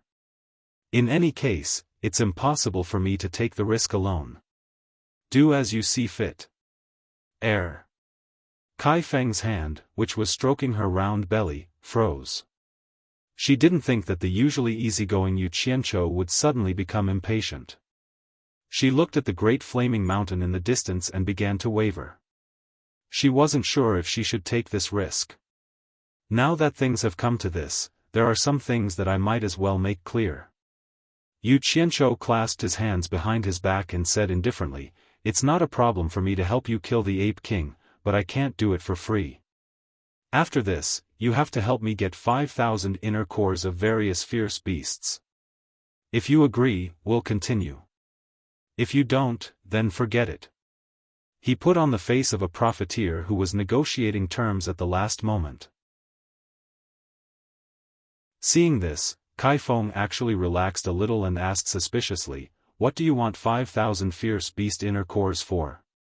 Yu Qianzhou raised his brows and said, "You don't have to worry about that. I naturally have my uses for it. If it weren't for the fact that it's inconvenient for me to travel in the realm of divine ruins as a human, I wouldn't need to ask for your help. You just have to tell me if you agree or not." Kai Feng looked at the great Flaming Mountain in the distance. After a moment of deliberation, she gritted her teeth and said, "Fine, I agree. As long as you can help me kill the Ape King, leave the 5,000 inner cores of various fierce beasts to me." "You're wrong." Yu Qianzhou waved his finger and said, "The two of us are going to kill the Ape King together.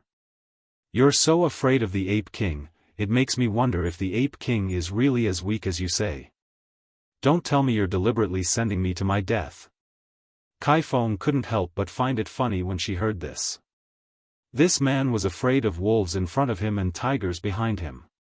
It turned out that he was a coward who put on a brave front. She immediately said with a serious expression, "Mister, you're thinking too much. What I mean is that I want to join forces with Mister to kill the Ape King. When Mister sees the Ape King later, just release your purple fire to burn it. You must know that the power of the purple fire is extraordinary. Then it's a deal. If you dare to go back on your word, don't blame me for being impolite." Yu Qianzhou waved his hand and said, "Let's go." The two of them immediately flew toward the Great Flaming Mountain. The Great Flaming Mountain was built in the shape of a cone. The dome was caved in, and black smoke was rising from it. There wasn't a single trace of green on the mountain, and people could feel the rolling heat waves from 1,000 meters away. There were many caves on the mountain, and from time to time, strong apes with fiery red fur could be seen walking in and out of the caves. Compared to other beasts, these animals were only a little more than 2 meters tall, so they couldn't be considered tall. However, their strong arms were very long, almost reaching the ground. When their palms were opened, they were bigger than basins, and when they clenched their fists, they looked like 2 iron hammers. This should be the giant strength fire ape. Yu Qianzhou floated in the air and silently watched the movements on the mountain. He then tilted his head and looked at Kai Feng. He nodded slightly, indicating that they could begin. Kai Feng clenched her teeth and shouted, "Old monkey, get out here." The sound waves spread out, startling the fire apes that were going in and out of the caves. When they saw the two people in the air, the fire apes on the mountain bared their teeth and roared at the sky. They clenched their fists and pounded their chests like drums. They then ran into the caves. When they came out again, there were more of them, and they were all wearing bright armor. They held metal spears in their hands and waved them in the air to demonstrate their power. However, they couldn't fly yet, so they could only worry about the intruders. Soon, a burly man walked out of the biggest cave on the mountainside. His red hair was flying in the wind, and he was dressed rather strangely. He was wearing a pair of gray pants and a pair of light golden metal boots. His upper body was bare, but he was also wearing a light golden metal vest. His arms were exposed. The burly man with red hair waved his arms, and the fire apes that were roaring and demonstrating on the Great Flaming Mountain immediately shut up. The noise instantly disappeared. The red-haired man looked at the sky and immediately laughed heartily. "I was wondering who dared to come here to provoke us. It turns out it's you, big spider." As he spoke, he patted the metal vest on his chest and said, "I was just worrying about the lack of materials. The armor I forged wasn't complete, and I couldn't find you big spiders. I didn't expect you to come to me personally." Yu Qianzhou glanced at Kai Feng. It seemed that she wasn't lying about this. This ape king was really using their shells to forge things. Kai Feng gritted her teeth and said, "Old monkey, don't be so arrogant. Today will be the day you die." "Oh. Then I'd like to see." Before he finished speaking, the ape king had already teleported into the air and stood in front of the two of them. He looked at Yu Qianzhou and said, "I was wondering why you were so brave. So you found a helper. You're a human." Yu Qianzhou smiled faintly and nodded. He said, "You're the ape king?" The ape king sized up Yu Qianzhou and realized that he couldn't see through Yu Qianzhou's cultivation. His expression became serious and he replied in a sonorous voice, "That's right, that's me." As the two of them were talking, Kai Feng was getting anxious. She kept giving Yu Qianzhou looks, hinting for him to take the opportunity to use the purple flames to attack. However, she realized that Yu Qianzhou was acting like he didn't see it. She immediately dragged him into the water. "Kill him, Yu Qianzhou." The ape king glanced at Kai Feng but didn't pay much attention to her. Right now, most of his attention was focused on Yu Qianzhou. He said in a low voice, "You're here to kill me? Do you think so?" Yu Qianzhou smiled. As soon as he said that, Kai Feng immediately panicked. The ape king stared at him with its big eyes and said tentatively, "If you're not, then I'm going to cut this big spider into 8 pieces. Do as you wish. Actually, I'm not related to her. I've just heard of the ape king's name for a long time. I'm just finding an excuse to let her lead the way." Yu Qianzhou raised his hand at Kai Feng, indicating that she could do whatever she wanted. Kai Feng immediately shouted angrily, "Yu Qianzhou, you lied to me." As she spoke, she quickly turned into a stream of light and fled. B***TCH. Since you're here, don't even think about running away. The Ape King looked at Yu Qianzhou cautiously. Seeing that he didn't move, it immediately chased after him while laughing. Yu Qianzhou turned around and looked. He shook his head and sighed. "Do you think I'm that easy to use? Since you have ulterior motives, I can only accompany you." Then, he flew toward the two people who were chasing after him. In order to not let the Ape King misunderstand, he deliberately slowed down. "Hey! Stay here!" A loud shout rang out like a bolt from the blue. A huge fist appeared out of nowhere and smashed heavily into the back of the escaping Kai Feng. Bang! Kai Feng's body fell rapidly from the opponent's punch. However, its carapace was tough, so it was not affected by the heavy punch. However, she knew that she couldn't escape. She could only fight with her life on the line. Her falling body stabilized, and with a flash of red light, she revealed her original form of a ferocious giant spider. She flew up again like an octopus, brandishing her dagger and pouncing toward the Ape King. The Ape King immediately laughed and said, "Good timing." Just as he spread his arms to counterattack, he saw the giant spider suddenly spit out a monstrous yellow smoke from its mouth. This was not the Ape King's first time fighting with the temple rainbow spider. Naturally, he knew how powerful the yellow smoke was. It was a highly toxic substance. If he breathed in even a little, his entire body would immediately fester and he would die. The Ape King didn't dare to be careless. With a shake of its body, a torrential, fiery red flame emerged from its body and wrapped its entire body. It rushed towards the yellow smoke, causing the yellow smoke to sizzle on the spot. As soon as he rushed into the yellow smoke, he saw a mess of golden daggers slashing toward him. The Ape King's movements in the air were extremely agile. Instead of retreating, he advanced, completely unafraid of the sharpness of the daggers. He stretched out his wide palm and found a place to strike. He grabbed one of the giant spider's sharp limbs and flashed to the back of the giant spider. The giant spider immediately panicked and struggled in the air. However, the Ape King stomped his foot and stood firmly on its back as if he had grown roots. There was no way he could get rid of him. Thereupon he flipped his other sharp limb and swung it behind him. The Ape King laughed aloud and easily caught the limb in his hand. Standing on the giant spider's back, the Ape King grabbed one of the spider's legs with each of his hands. He exhaled and pulled the two sharp claws like he was rowing a boat. He forcefully pulled them in a figure-8 shape. Crack! The giant spider let out a blood-curdling screech. Both of its sharp claws had been directly pulled off by the Ape King. Yu Qianzhou, who had just arrived, shook his head in amazement when he saw this scene. The Rainbow Temple spider's claws were so hard that it couldn't be broken with brute force. However, the Ape King was clearly very experienced in dealing with these large spiders. It knew where the spider's hard carapace was, and it easily broke the spider's claws at the joints.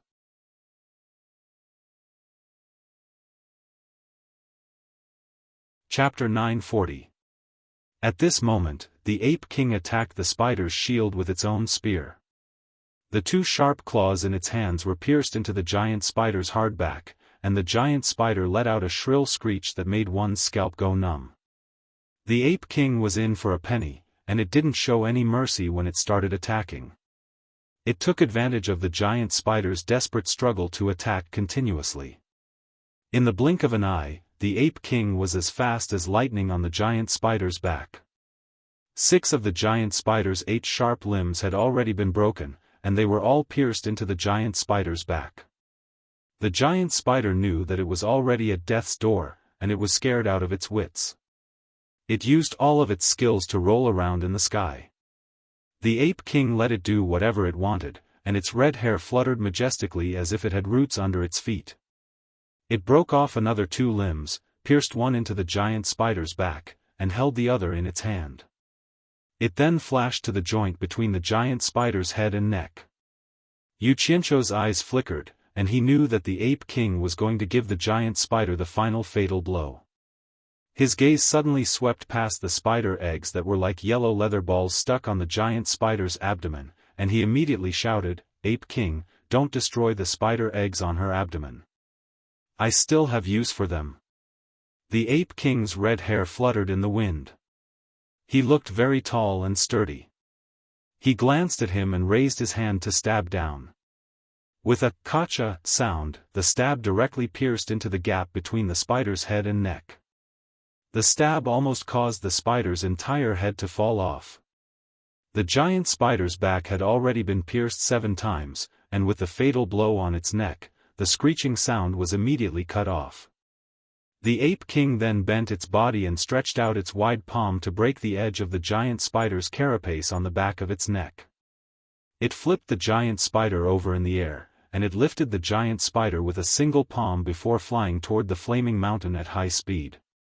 Yu Qianzhou chuckled and immediately flew after it. When the 2 of them returned to the flaming mountain, they immediately landed in front of the biggest cave on the mountainside. The giant spider's dead body was supported by 8 broken limbs on the ground.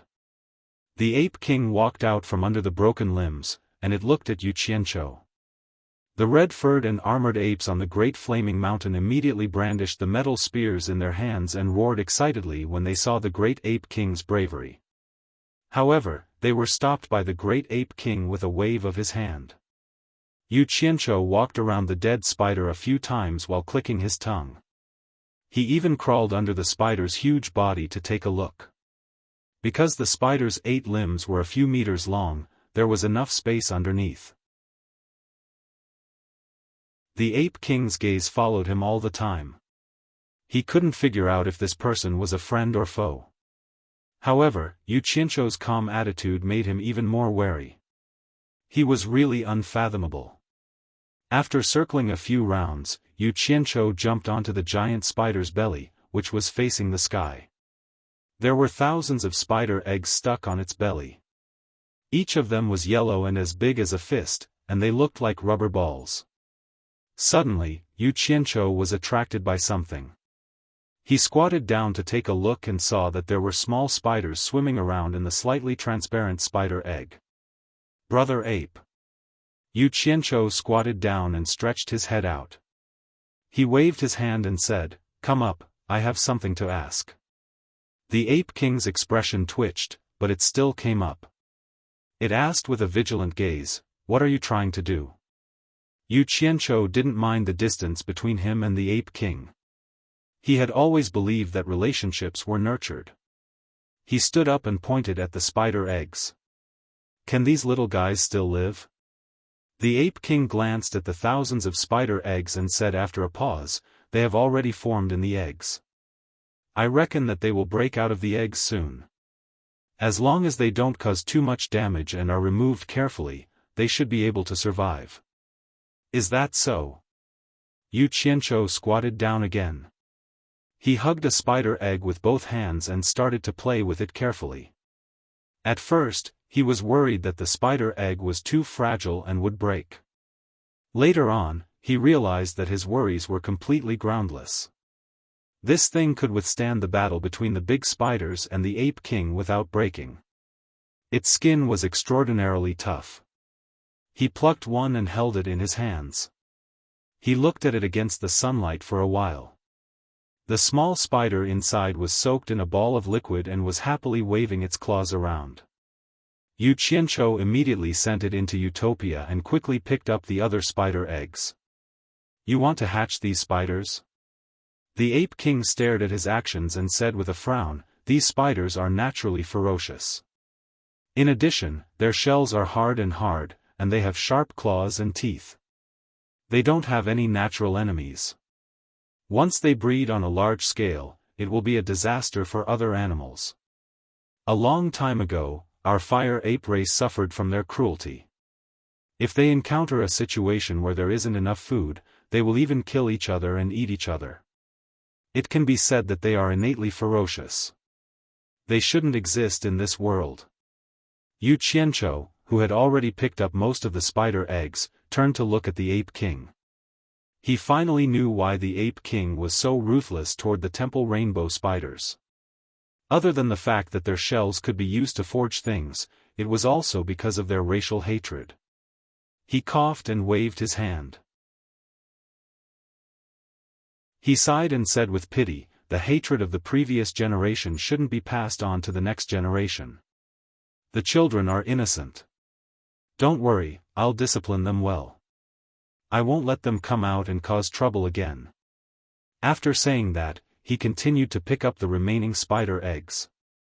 His words sounded nice, but no one knew if he really wanted to discipline these small spiders and not let them come out and cause trouble, or if he wanted to domesticate these small spiders to cause trouble. God knew when he had become so compassionate. The Ape King was speechless after hearing what he said. It wanted to stop him, but it wasn't confident at all. It could only watch as Yu Qianzhou picked up all the spider eggs. Yu Qianzhou, who had a small harvest, jumped down from the big spider's abdomen after he was done. He waved at the Ape King and said, "Brother Ape, come down first." The Ape King jumped down in confusion.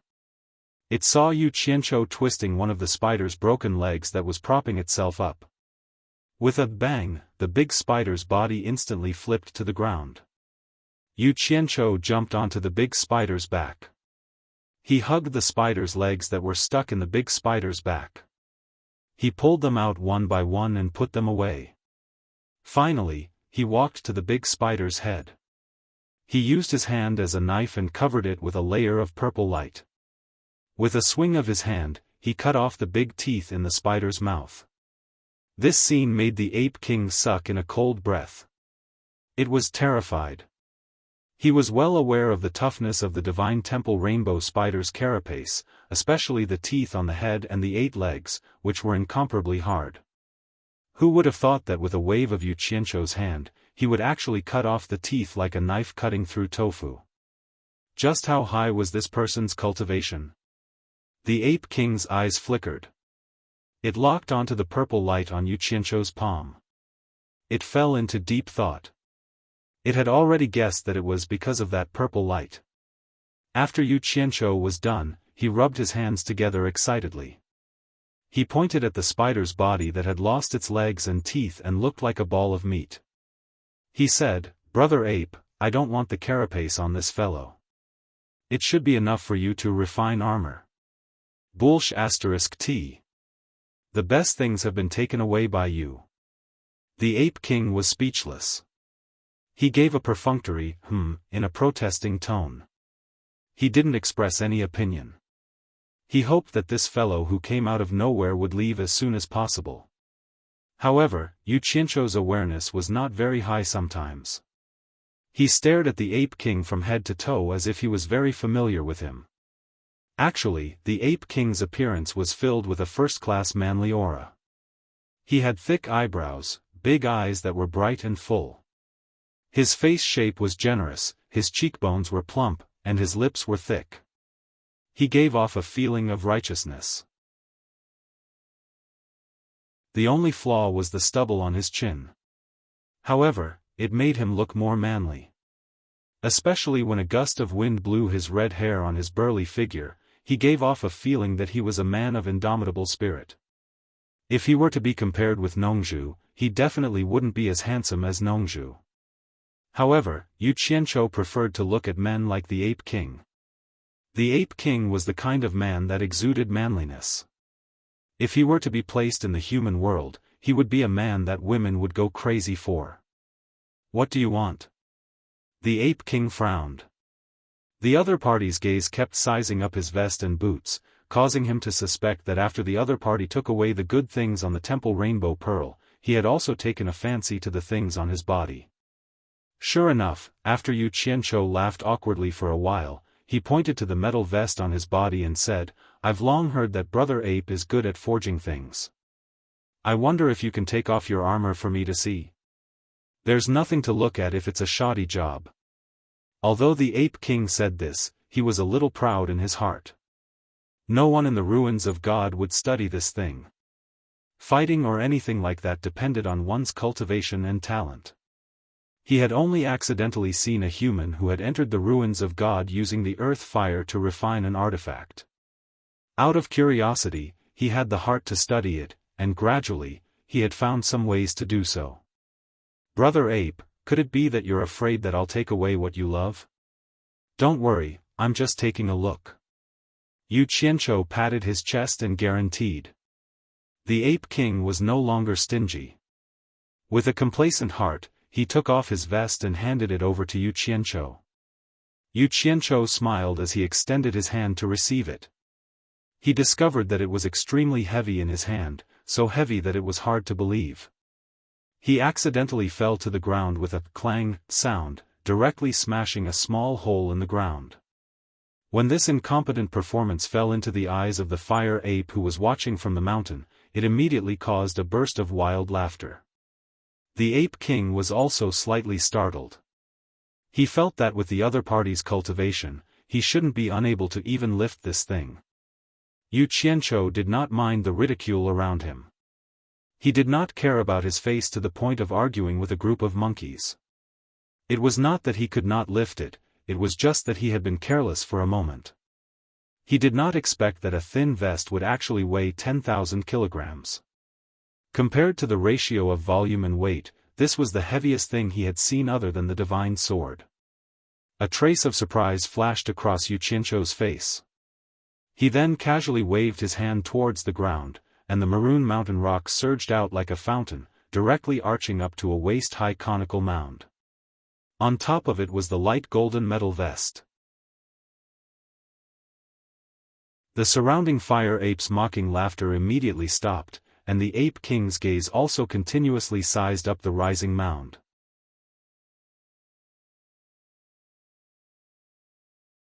Chapter 941. Yu Qianzhou was not in the mood to care about what they thought. He circled around the vest and looked at it, touching it. The reason why he had agreed to meet the Ape King was because he had heard from her that the Ape King was good at forging things. That was why he had come. There was no other reason. He now had the intention to create a batch of excellent weapons and equipment for the Utopia army under him. With Chen Feng's refining skills, he could no longer keep up with everyone's improvement speed. Actually, this was not the most important thing. He would never look down on his brothers for having low standards. If their standards were low, he could think of ways to get resources to help them improve. However, Chen Feng had already deteriorated. He was a completely different person from the Chen Feng who looked at life with a smile. He had been ruined by that seemingly pure and cute woman who was now hateful. He had discovered a few times that Xiao Wanqing was stirring up trouble and even sowing discord in front of Chu Ping. He almost could not help but kill her. The entire Utopia was under his control. If he really wanted to pay attention, nothing would be able to hide from him. However, he tolerated it for Chen Feng's sake. After all, Chen Feng was his first brother. If he did not take the final step, he was still a person of flesh and blood. He could not do that. Secondly, he was the one who had made the union between the two of them back then. If there was a mistake, he would also bear a lot of responsibility. He could not ruin Chen Feng's life and then kill him just because he did not like him. He could only hope that some people would behave themselves and give them enough time to consider themselves. They would not drift apart. Even if they could not get along in the end, it would be fine if they went their separate ways. Some things were not good to be ruthless. That would hurt both sides. There was another important reason. He also wanted to make use of Xiao Wanqing to see if Chu Ping could pass the test. Cultivation was endless. Apart from feelings, everyone was going to spend the rest of their lives together. If she did not act like a mistress, she would only cause trouble in the backyard. How could she have the right to be a mistress? Therefore, he had been watching coldly from the side and allowed things to develop. Yu Qianzhou had come to see how the Ape King's craftsmanship was and if he was satisfied. In the end, he discovered that the level of refinement was indeed not that great, but to be able to make such a thin vest so heavy, it would be unreasonable to say that he did not have some skill. He turned around and asked, "Brother Ape, how's the defense of your armor? If an ordinary person wants to break this armor of mine, it's no different from a fool's dream." An early-stage immortal emperor expert, White Rhinoceros King once struck this armor with all his strength, but it only left a slight dent on it. Ape King's complacent voice stopped abruptly. He saw that terrifying purple light appeared on Yuqiancho's palm again. He hurriedly stopped Ape King. "Wait, you are not an ordinary person." When Yuqiancho heard that even an early-stage immortal emperor expert could only leave a small dent on it, he couldn't help but want to use his purple fire to test it out. However, the Ape King wasn't willing to. He smiled and said, "Don't worry, I'm just trying. I won't destroy your treasure. Don't." The Ape King snatched the armor back and quickly wore it. Then, he pointed to the corpse of the huge spider at the side and said, "There's no need to try. This armor of mine is made from the shells of over 5,000 mature temple rainbow spiders. If you can break its shell so easily, my armor will probably not be able to withstand it." Over 5,000 mature temple rainbow spiders' shells were used to forge such a small thing? Yuqiancho said in disbelief. No wonder it was so heavy. Then, he pointed to the boots on the Ape King's feet and said, "If I'm not wrong, this should be the same material as the armor you are wearing. Is it included in the 5,000? I used over 3,000 of these boots." The Ape King explained, "Don't be fooled by the large number of boots I used. They were all refined by me countless times before I got rid of the impurities and extracted the essence. I used the shell essence of the temple rainbow spiders to forge them." "Armor essence?" Yuqiancho muttered, guessing that it was the essence of the temple rainbow spider's carapace. He rolled his eyes and said, "I won't hide it from Brother Ape. I have a friend who is an expert in this path, and is also in the ruins of God. If Brother Ape doesn't mind, I can invite him over. You two might as well spar on this path." He believed that since he was someone who was obsessed with this path, he would definitely have an unusual fanaticism towards it. It should be of some use if he catered to his liking. Sure enough, as soon as the Ape King heard that there was someone who was proficient in this path in the ruins of God, his eyes lit up and he laughed heartily. Brother, I wonder if your friend is far from here. If it's convenient, why don't you come over and have a chat? It's good for everyone to learn from each other." As expected, their relationship became much closer, and they were already calling each other Brother You. "Not far, not far. Brother Ape, please wait a moment. I'll find him right away." Yuqiancho said this and immediately turned into a ray of light and flew away. For safety's sake, he threw down a small silver ball on the way and disappeared. In the depths of the purple bamboo forest in the southern sea, Yuqiancho quietly appeared and looked around. The purple bamboo was faint, the cold fragrance lingered, and the spiritual energy was dense, like a paradise on earth. The purple bamboo forest was still the purple bamboo forest, but he didn't know how the people here were doing. He had been busy all this time and hadn't been here for a long time. He then flashed towards the direction of the Bamboo Lang Blessed Land. Just as he got closer, he heard two familiar voices talking, and Yuqiancho immediately stopped. With his current cultivation, if he wanted to hide and not be discovered, no one would be able to discover him. In the courtyard of the Bamboo Lang Blessed Land, Ze leaned against an old bamboo pole that supported the bamboo archway at the entrance of the courtyard. She lazily looked at Hibiscus, who was sitting cross-legged on the stone platform, and asked, "Hibiscus, does that big liar not want you anymore? Why hasn't he come to see you for so long?" Hibiscus's face was indifferent, and she smiled with certainty. "He won't." "Are you so sure?" Ze's spirit was lifted, and she quickly walked to the stone platform. She squeezed her butt onto it and asked with bright eyes, "When my master came back last time, he said that the big liar is not a good person. Do you think that he would like a more beautiful woman outside? Hearing this, Yu Qianzhou smiled bitterly. That old handsome brother Nongzhu was probably still angry about what happened last time.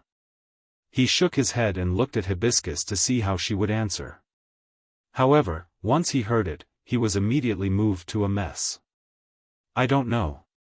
Hibiscus smiled with satisfaction. He told me to wait for him in the southern sea purple bamboo forest, so I'll wait for him here.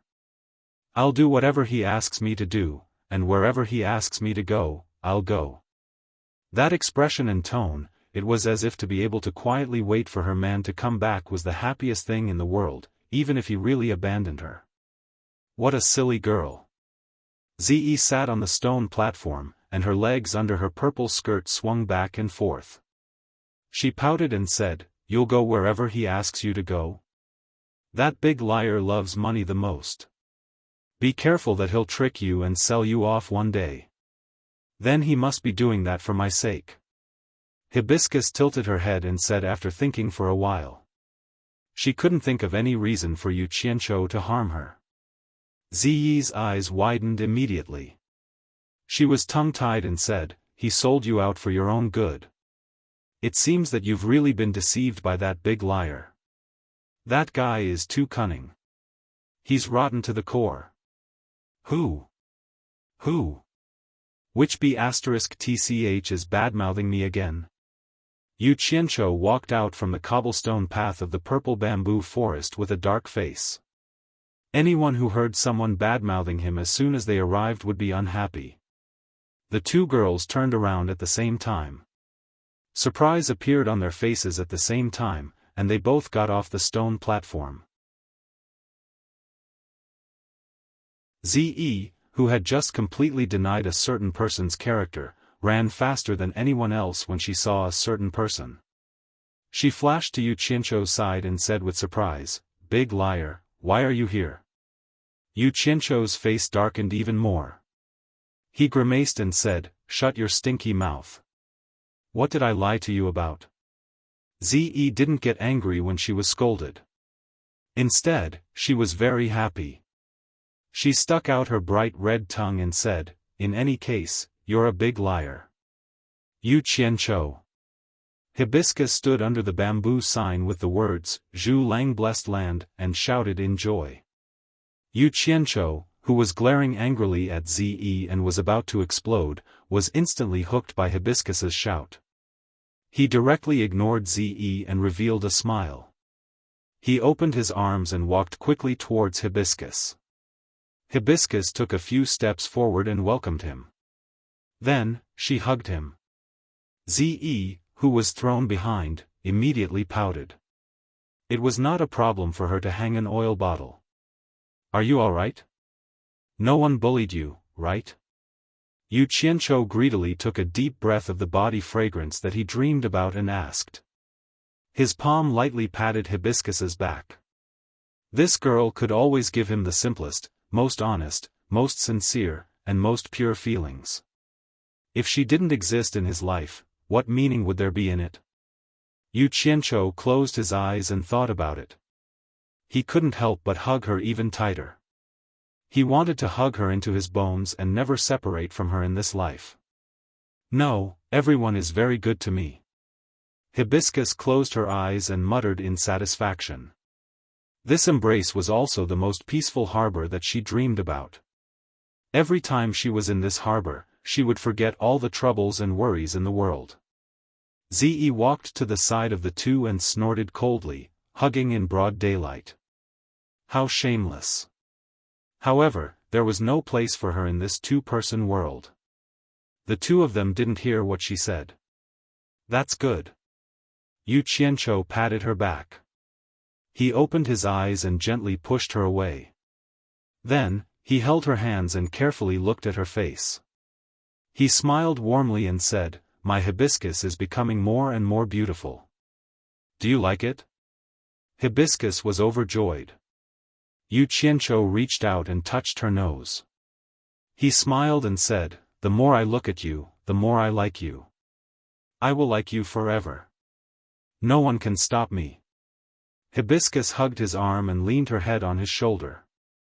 She said sweetly, me too. In the courtyard of Langxian, Nongzhu and ancestor Nan Ming had already been attracted by the commotion here. Nan Ming ancestor shook his head and chuckled as he watched this scene. Nongzhu's face darkened, especially when she saw Zi standing there in a shady manner.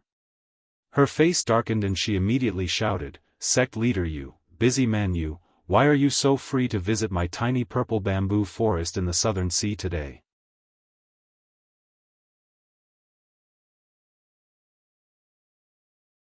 Chapter 942.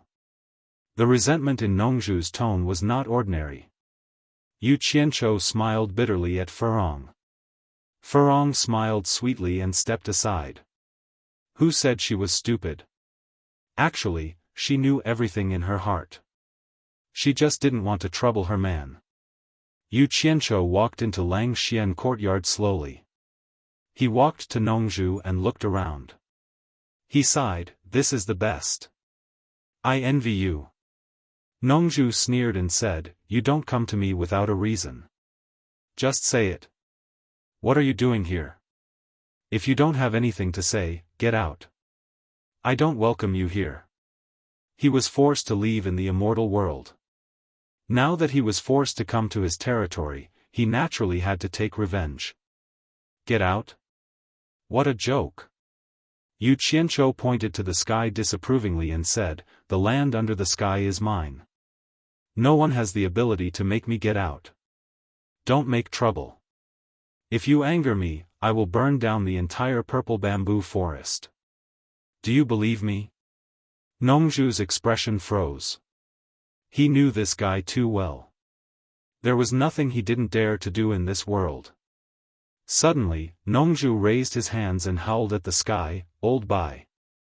If you are not dead, come back and have a look.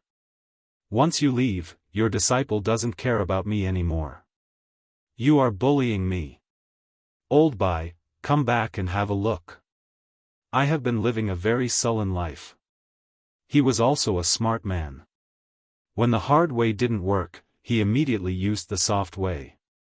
However, it didn't match his image and temperament as an old handsome man. Zi saw her master's action and was stunned.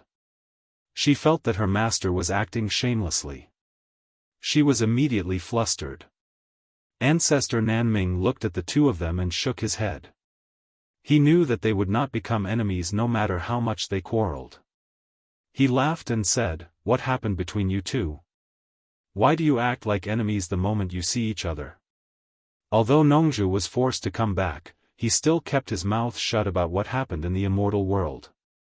"Ignore him."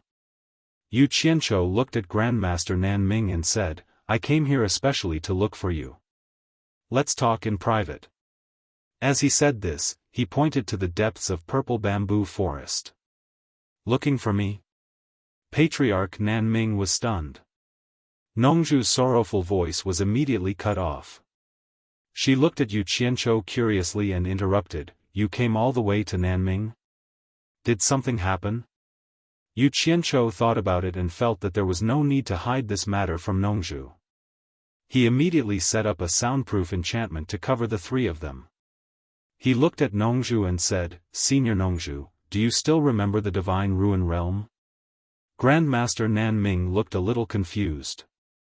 He did not know about the Divine Ruin Realm. Nongzhu asked curiously, "I remember. Why?" "Then I'll have to trouble Senior Nongzhu to tell Senior Nanming about what happened in the Divine Ruin Realm and the immortal world," Yu Qianchou said with a solemn expression. Ancestor Nanming asked suspiciously, "What Divine Ruin Realm? The place you went to last time? Isn't it the immortal world?" Old Nanming is like this. Since Yu Qianchou had said so, Nongzhu had no more scruples. After all, it was uncomfortable to hide something from a friend. She immediately told him about what happened in the Divine Ruin Realm and the immortal world. After listening, Grandmaster Nanming could not help but sigh. After everyone cultivated to the soul formation stage, it was not an exaggeration to say that life was boring. He did not expect to miss out on such a bizarre and wonderful experience. Thinking about it, it was not unrelated to Nongzhu's obstruction. Just as he was about to complain, he heard Yu Qianzhou say, "We human cultivators are weak in the immortal world. We are in danger of being annihilated at any time, so we have to work together and work hard to become stronger." Senior Nan Ming is considered a person of virtue and prestige in the human world. This time, I came all the way to find Senior Nan Ming, hoping that Senior Nan Ming can help us gain a foothold in the immortal world. Of course. After Grandmaster Nan Ming nodded, he asked hesitantly, "But with my cultivation, I'm afraid I won't be of much use in the immortal world. Could it be that you want me to refine magic treasures for everyone?" "Something like that. It's like this." Yu Qianzhou sorted out his thoughts and said, "This time, I returned to the Divine Ruin Realm and went deep into a place that we didn't dare to enter last time. By chance, I met an ape king whose cultivation has reached the early stage of the great immortal realm. This ape king has a unique skill in the art of refining, and the things he refines are really not to be underestimated. I would like to invite Senior Nan Ming to communicate with him and see if he can learn his skills. Then, he can be of some use to us who are struggling in the immortal world." When Nan Ming heard this, he pondered for a moment and did not say anything. It seemed that he was not very interested in the Ape King's unique skill in refining. This greatly exceeded Yu Qianzhou's expectations. Logically speaking, people who were obsessed with this path should be somewhat fanatical, and should not be indifferent. Could it be that Senior Nan Ming is unwilling? Yu Qianzhou smiled awkwardly. If this matter was forced, it would really be a little troublesome. It's not that I'm unwilling. Grandmaster Nan Ming pondered and said, "If there are enough materials for refining, and my cultivation can also reach a certain realm, to refine some powerful treasures for us cultivators in the human world, we don't have to secretly learn other people's skills. Our own skills are enough." When Yu Qianzhou and Nongzhu heard this, they looked at each other and thought that this old fellow was really confident. Grandmaster Nan Ming looked at the two of them and knew what they were thinking. He probably thought that he was boasting. After a moment of hesitation, he slowly asked, "The two of you have stayed in the immortal world before. There used to be a great refining sect in the immortal world called Mythical Fire Palace. I wonder if it still exists." "Mythical Fire Palace?" Yu Qianzhou and Nongzhu cried out in surprise at the same time. Then, they looked at each other and their eyes told each other that they had not told him anything about the immortal world. Nongzhu thought about it for a moment. She had just told Grandmaster Nan Ming about the Divine Ruin Realm and the immortal world in a simple and clear manner. She had not mentioned anything about the Mythical Fire Palace at all. Yu Qianzhou also recalled what Nongzhu had said just now and confirmed that she had not mentioned the Mythical Fire Palace. Nongzhu looked Grandmaster Nan Ming up and down and said, "Old man Nan Ming, how do you know that there is a mythical fire palace in the immortal world? Did someone tell you anything? During this period of time, I have been staying in the South Sea Purple Bamboo Forest. Even you have been hiding it from me. Naturally, no one has told me anything." Grandmaster Nan Ming sighed slightly and said, "In that case, the mythical fire palace in the immortal world still exists." Yu Qianzhou's gaze fell on Grandmaster Nan Ming's red hair, red beard, and red eyebrows. He rubbed his chin and nodded thoughtfully. He seemed to have thought of something and immediately raised his elbow to nudge Nongzhu and said, "What is your impression of Hui Yunlong from the mythical fire palace when you first saw him?" Nongzhu was stunned and her mouth was slightly agape. When she first saw Hui Yunlong, she had felt strange. Why did this kid look so much like Grandmaster Nan Ming? Those who did not know would have thought that they were father and son. After thinking about it, she could not help but cry out in surprise, "Old man Nan Ming, could it be that you came from the mythical fire palace in the immortal world?" Yu Qianzhou, on the other hand, frowned. If Grandmaster Nan Ming came from the mythical fire palace, then he would not have asked whether the mythical fire palace still existed in the immortal world. However, he must have some connection with the mythical fire palace. As expected, Grandmaster Nan Ming sighed softly and said, it's not that I came from the mythical fire palace. It's my ancestor who came from the mythical fire palace. I have never mentioned this secret to anyone. Now that the path to the immortal world has been opened, there is no harm in telling the two of you. However, I beg you to help me keep it a secret. Of course, tell us quickly. Nongju's eyes shone as she nodded repeatedly. She had always been quite interested in the privacy of others. However, Yu Qianqiu asked in a low voice, could it be that your ancestor is related to the myriad swords demon monarch who fought a fierce battle between the immortal world and the netherworld 100,000 years ago? How do you know? Grandmaster Nan Ming was stunned. Yu Qianqiu smiled and said, I guessed. Actually, he knew better than anyone that if Grandmaster Nan Ming's ancestor came from the mythical fire palace in the immortal world, then he must have come during the great battle 100,000 years ago. After that, the immortal ascension stage was sealed, and the people of the immortal world could not come down at all. If they wanted to come to the human world through the netherworld, regardless of whether the netherworld was willing to let them or not, as long as the gate to the netherworld was opened, the demon ghost region's torture master would definitely know about it. However, none of the previous torture masters had mentioned this matter, so the only possible conclusion was 100,000 years ago. AI. You guessed correctly. Grandmaster Nan Ming sighed slightly and said, the mythical fire palace in the immortal world was first founded by two people. The eldest was called Huolai, and the second was Huajun. They were brothers born from the same mother.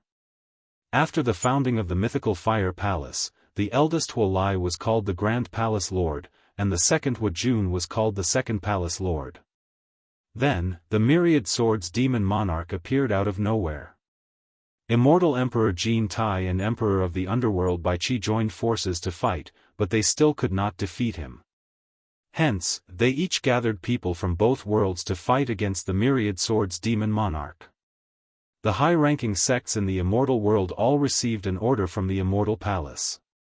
Each sect had to send a person with the highest cultivation other than the sect master to participate in the battle, or else they would be severely punished.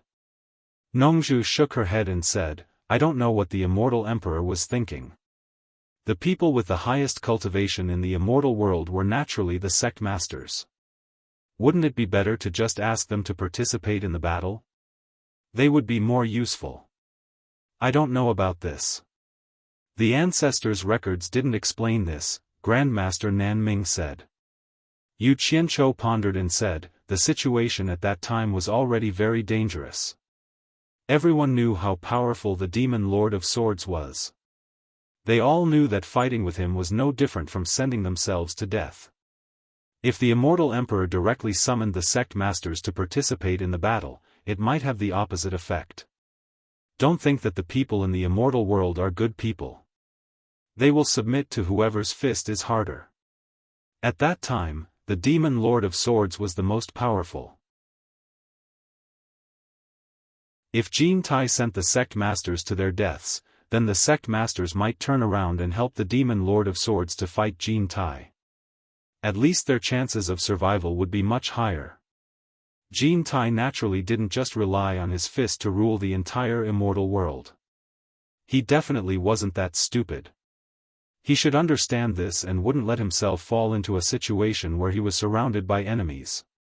You're so cunning. I can tell that you and Jin Tai are the same kind of people. Both of you are not good people, Nongju said in disdain. She then said to Grandmaster Nan Ming, Old man Nan Ming, continue. You're tuning into the Xiaofan's Wuxia Tales YouTube channel. Don't forget to subscribe and join us on this journey to catch the most captivating stories.